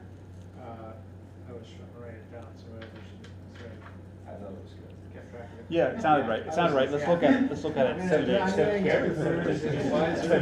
just to be clear, from last year, what we, You're gonna the just language be that we here used till was, 2 shall the voters of the We'll town of just Norwich be here approve already. transferring up to, from, we called it an undesignated fund balance to the to whatever, so, because at the time it was known as the undesignated fund balance, now I think we know it as the unrestricted fund balance, so you could say, shall the voters of the town of Norwich approve transferring $46,800 from, and this is the spirit of my question, where is it from? Are we just saying general fund?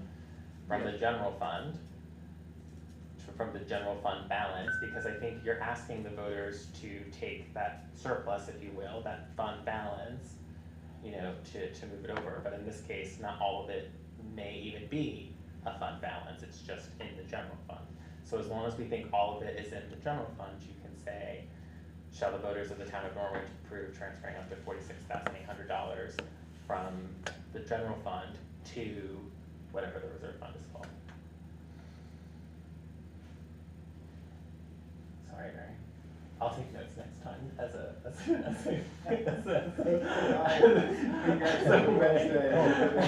a way to approve.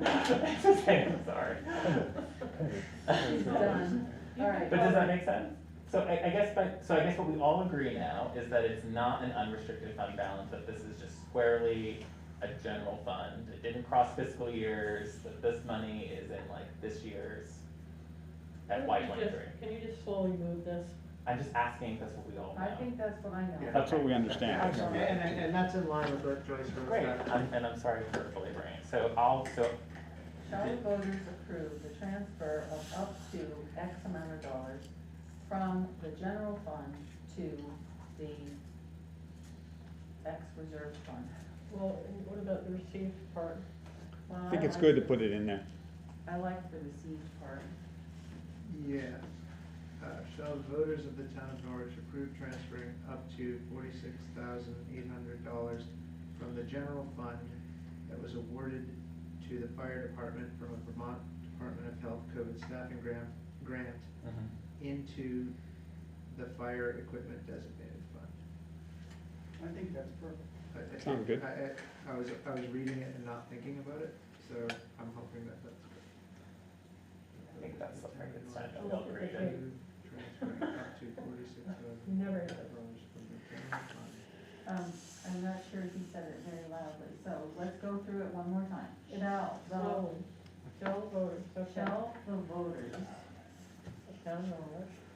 of the town of Norwich approve the transfer of up to $46,800 from the general fund received from the, That catch was, me, that was awarded to the fire department from a Vermont Department of Health COVID staffing grant. that was awarded to the Norwich Fire Department from the, From a Vermont Department of Health COVID staffing grant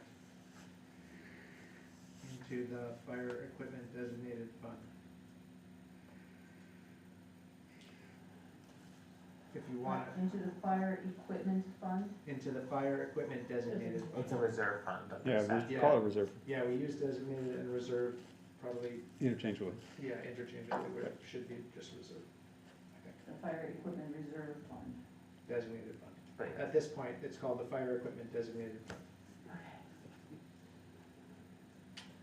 Okay, who made that motion? Roger? No, Roger just talked about that motion being created. I think Matt created that motion, but I'll say that I did if that helps. Also moved. So moved. Second, please. Second. Second by Rob. Call the question, all in favor? Unanimous? Done. Thank you. You worked hard for that. It was harder than the actual job. I appreciate it. Okay. How much an hour does that work out to?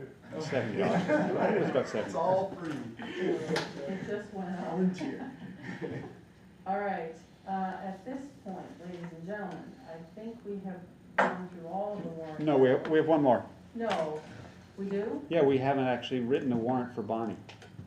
Oh, right. So, Okay. so just so I'm clear, so that'll be Article 39. 39, or you could hit her earlier. in- This one is Article 39. Like we did before. But we'll do that, we'll do that too. Wednesday. Yeah. That's Article 13 again. Okay. I have a lot of Article 13s. We still have an executive session to go through. All right, Do we, can I ask one quick question? yes. Do we want to move that up Yes. in this, as opposed to leaving it as the last one on the? They're gonna all move, if we don't, you can do it, or we can do it on Wednesday, but they'll all move up to above the, Of the, just like we did before. They'll all become 13, and everything will bump down from there, or whatever, however you wanna do it. Do you want to do the executive session now? 13, A, B, C, and D. Is that what you said? No. Oh. No, let's get this done. All right. Let's finish it. Oh, boy. Okay, so, 17 V.S.A. 2646 says, at the annual meeting, a town shall choose from among its registered voters the following town officers, who will serve until the next annual meeting and until successors are chosen unless otherwise provided by law. Paragraph 2 says, a town clerk, unless the town has voted to authorize the select board to appoint the town clerk as provided in this chapter. And that would be 2651E. All right, 17 V.S.A. 2651E, A1, a municipality may vote at an annual meeting to authorize the legislative body to appoint the municipal clerk. Paragraph 2, municipal clerk so appointed may be removed by the legislative body for just cause after notice and hearing. So, I guess the warrant article would be, Simple one. yeah. Very likely, there's Yes. language on VLTC, right? Yeah. What do we Proper call it? language? Clone language, Yes, that's suggested language? Modeling. Model as they language. call it, Yes. Why don't we just use model language from VLTC and save ourselves a little bit of time? Yeah, it says it right here, 17 VSA 2651 FA, or F, It's E. EA, yeah. FA So, is for sure. The worry in my mind is that we have a candidate and we have this. I'm still not clear. That's pretty ugly. Yes, Well, Bonnie said, and I assume she knows, that if both pass, if the candidate is elected and this passes, then That the, supersedes. yeah. this supersedes the candidate. Now, doesn't mean the candidate couldn't be appointed, but, you know, so it's not like it's just, that's the rule. And as she said, of course, in a year when you weren't electing your town clerk, you would have the advantage of not having them both on the ballot, but we're not in that year. As long as I'm gonna be talking to attorneys, I'm gonna ask them that, if that does. Yeah, she might be wrong, but that's what she said. So the other, thing you might wanna consider is the term, 1 year, 2 year, 3 year. Right. I thought Bonnie kinda. Well, had a good once they're point. appointed, are they appointed for a term? No, I was, For a term of how many years? I was reading the statute, normally it's 1 year unless you vote otherwise. Right, we've already voted for 3 years, Yeah, but we're reinventing the wheel here. but if it goes to appointed, does it have to then have a term? That's what my question. No, So why are we asking a question about the term when we're actually writing an article that do is to make it appointed? I was asking it because I thought it did require a term, and also, I mean, I think they're appointed until they're, no, maybe not, maybe there's a appointed for term. life. I They, mean, I don't know, it says right here, shall remain in effect until rescind. Yeah, that's what I By the thought it was, Selectboard. A rescinded. vote to authorize the legislative body to appoint the municipal clerk shall remain in effect until rescinded by the majority vote of the registered voters present and voting at the annual meeting, duly warned for that purpose.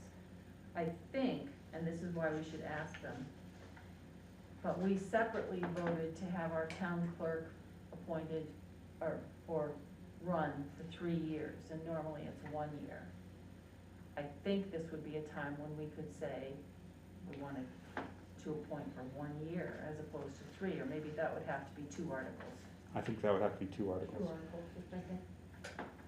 I mean, that is very ungenerous to voters. I don't know why we would do that. Like, here's a candidate, here's a change of their term, by the way, do you want us to appoint one? Like, that's real confusing, so let's not do all 3, or let's not do all 3. I agree. Wait, well, we don't have any choice about the candidate. The candidate gets to be on Yes, there. but we do have a choice about whether or not we want to propose the term for the elected position, and then whether or not we want to ask the voters for an appointed one. Yeah, I'm not clear why we're even talking about the term. It's already been decided by the voters. Why, it isn't a, Because I'm not sure if you nullify anything once you've changed from voted to nominated. well, so you're not suggesting an article necessarily, you're just asking the question of what the term will be? That's what I would say. So I'll answer, Oh. I'll answer Mary's question, if that's okay. Well, then just ask the lawyer. This says a town clerk, unless the town has voted to authorize, Sure, it'll be 3 years. the term of office for a town clerk shall be for 1 year unless a town votes that the clerk shall be elected for a term of 3 years. When a town votes for a 3-year term for the office of town clerk, that 3-year term shall remain in effect until the town rescinds it by a majority vote of the legal voters present and voting at an annual meeting. That sounds like it would stick even if we changed, but I Yeah. think we should check. Okay. I think that's why Bonnie said you gotta do it in 2 phases, and then the second one, she said 1 year. If 1 we year for want, appointment, you know, but you what's wrong can with 3 years? change that. I believe that's what she said earlier. I think she's also said that 1 year is not, No. advisable for Right. a new person, because it's a steep learning curve for all She the did say things that. She did that say you that. have to know. So you would have the ownership of, increasing it, So, Yeah. so Marcia, so I guess the point that I'll make is if we are asking the voters to make this an appointed position, we should be prepared to explain why we are doing so, or why it is being asked of them in this current moment. At the town meeting, I'm sure somebody will wanna know. And so if our narrative is just, if the answer is just it came upon the recommendation of the outgoing town clerk, and then what else? Like, Well, it's clearly person-specific, yeah. which makes me nervous always. Person specific. I don't, if Bonnie didn't have a person that she thought was appropriate for the job, she probably wouldn't be making this recommendation. Right. And the only reason she's making the recommendation is because the person doesn't live in the town and can't be elected. I see. I think that's a big part of it. Right. What if you think, Yes, Matt. Norm? A lot of times if you think about the position and not the person, you know, when you're talking about creating a position, like what you're talking about doing is expanding kind of the pool of candidates that you could, that could fill the job of town clerk. And it seems like, you know, in this day and age, to be able to go out, to give you the flexibility of going outside the town of Norwich to fill that position is good. Whether or not you choose the person that she, you know, recommends is one thing, but I think, you know, for all volunteerism and filling positions nowadays, that's really hard. You know, the deeper, the larger the candidate pool that you can pull from, you know, the better off you're gonna be in the future. I just worry about the effect, basically, of making too much subject to one body. I like to have a balance of powers.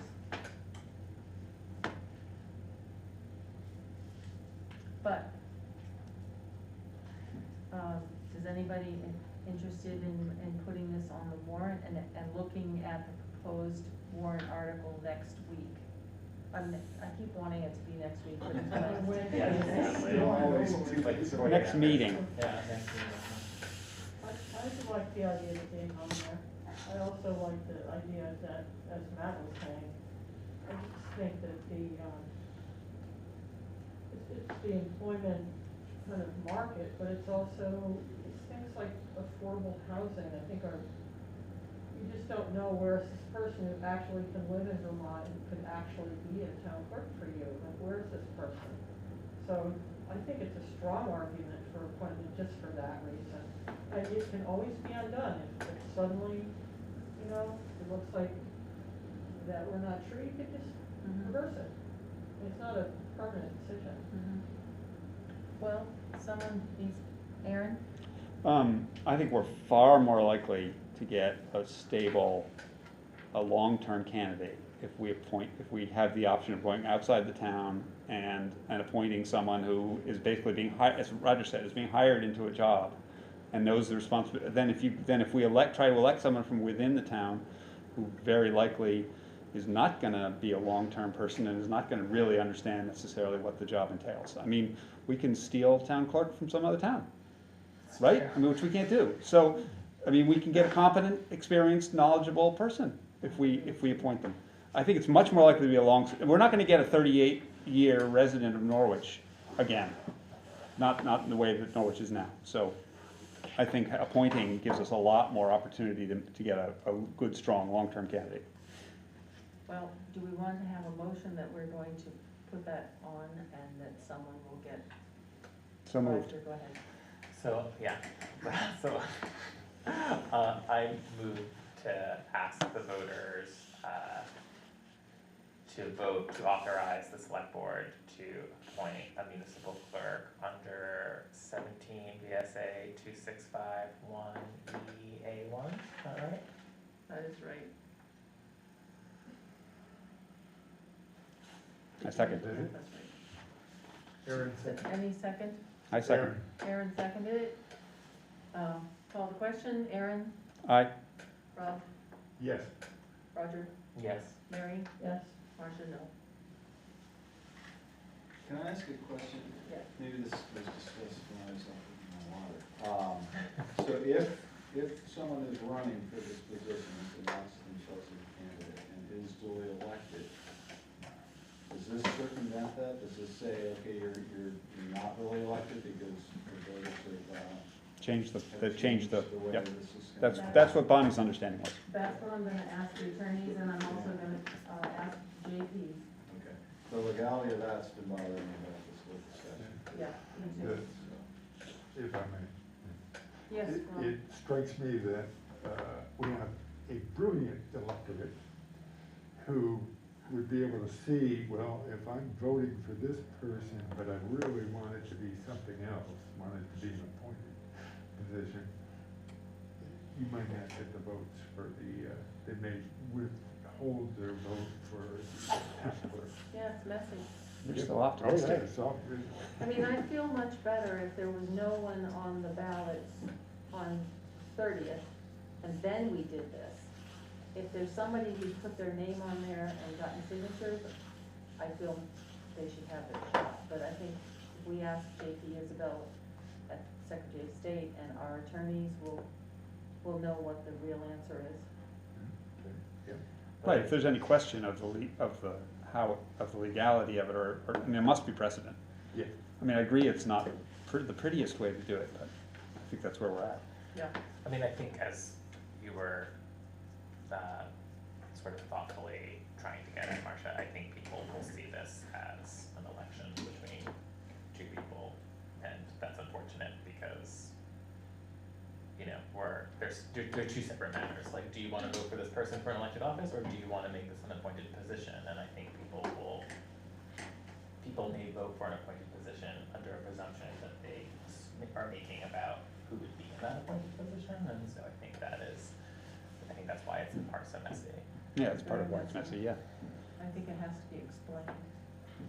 All right, if that is all, please tell me that's the last article.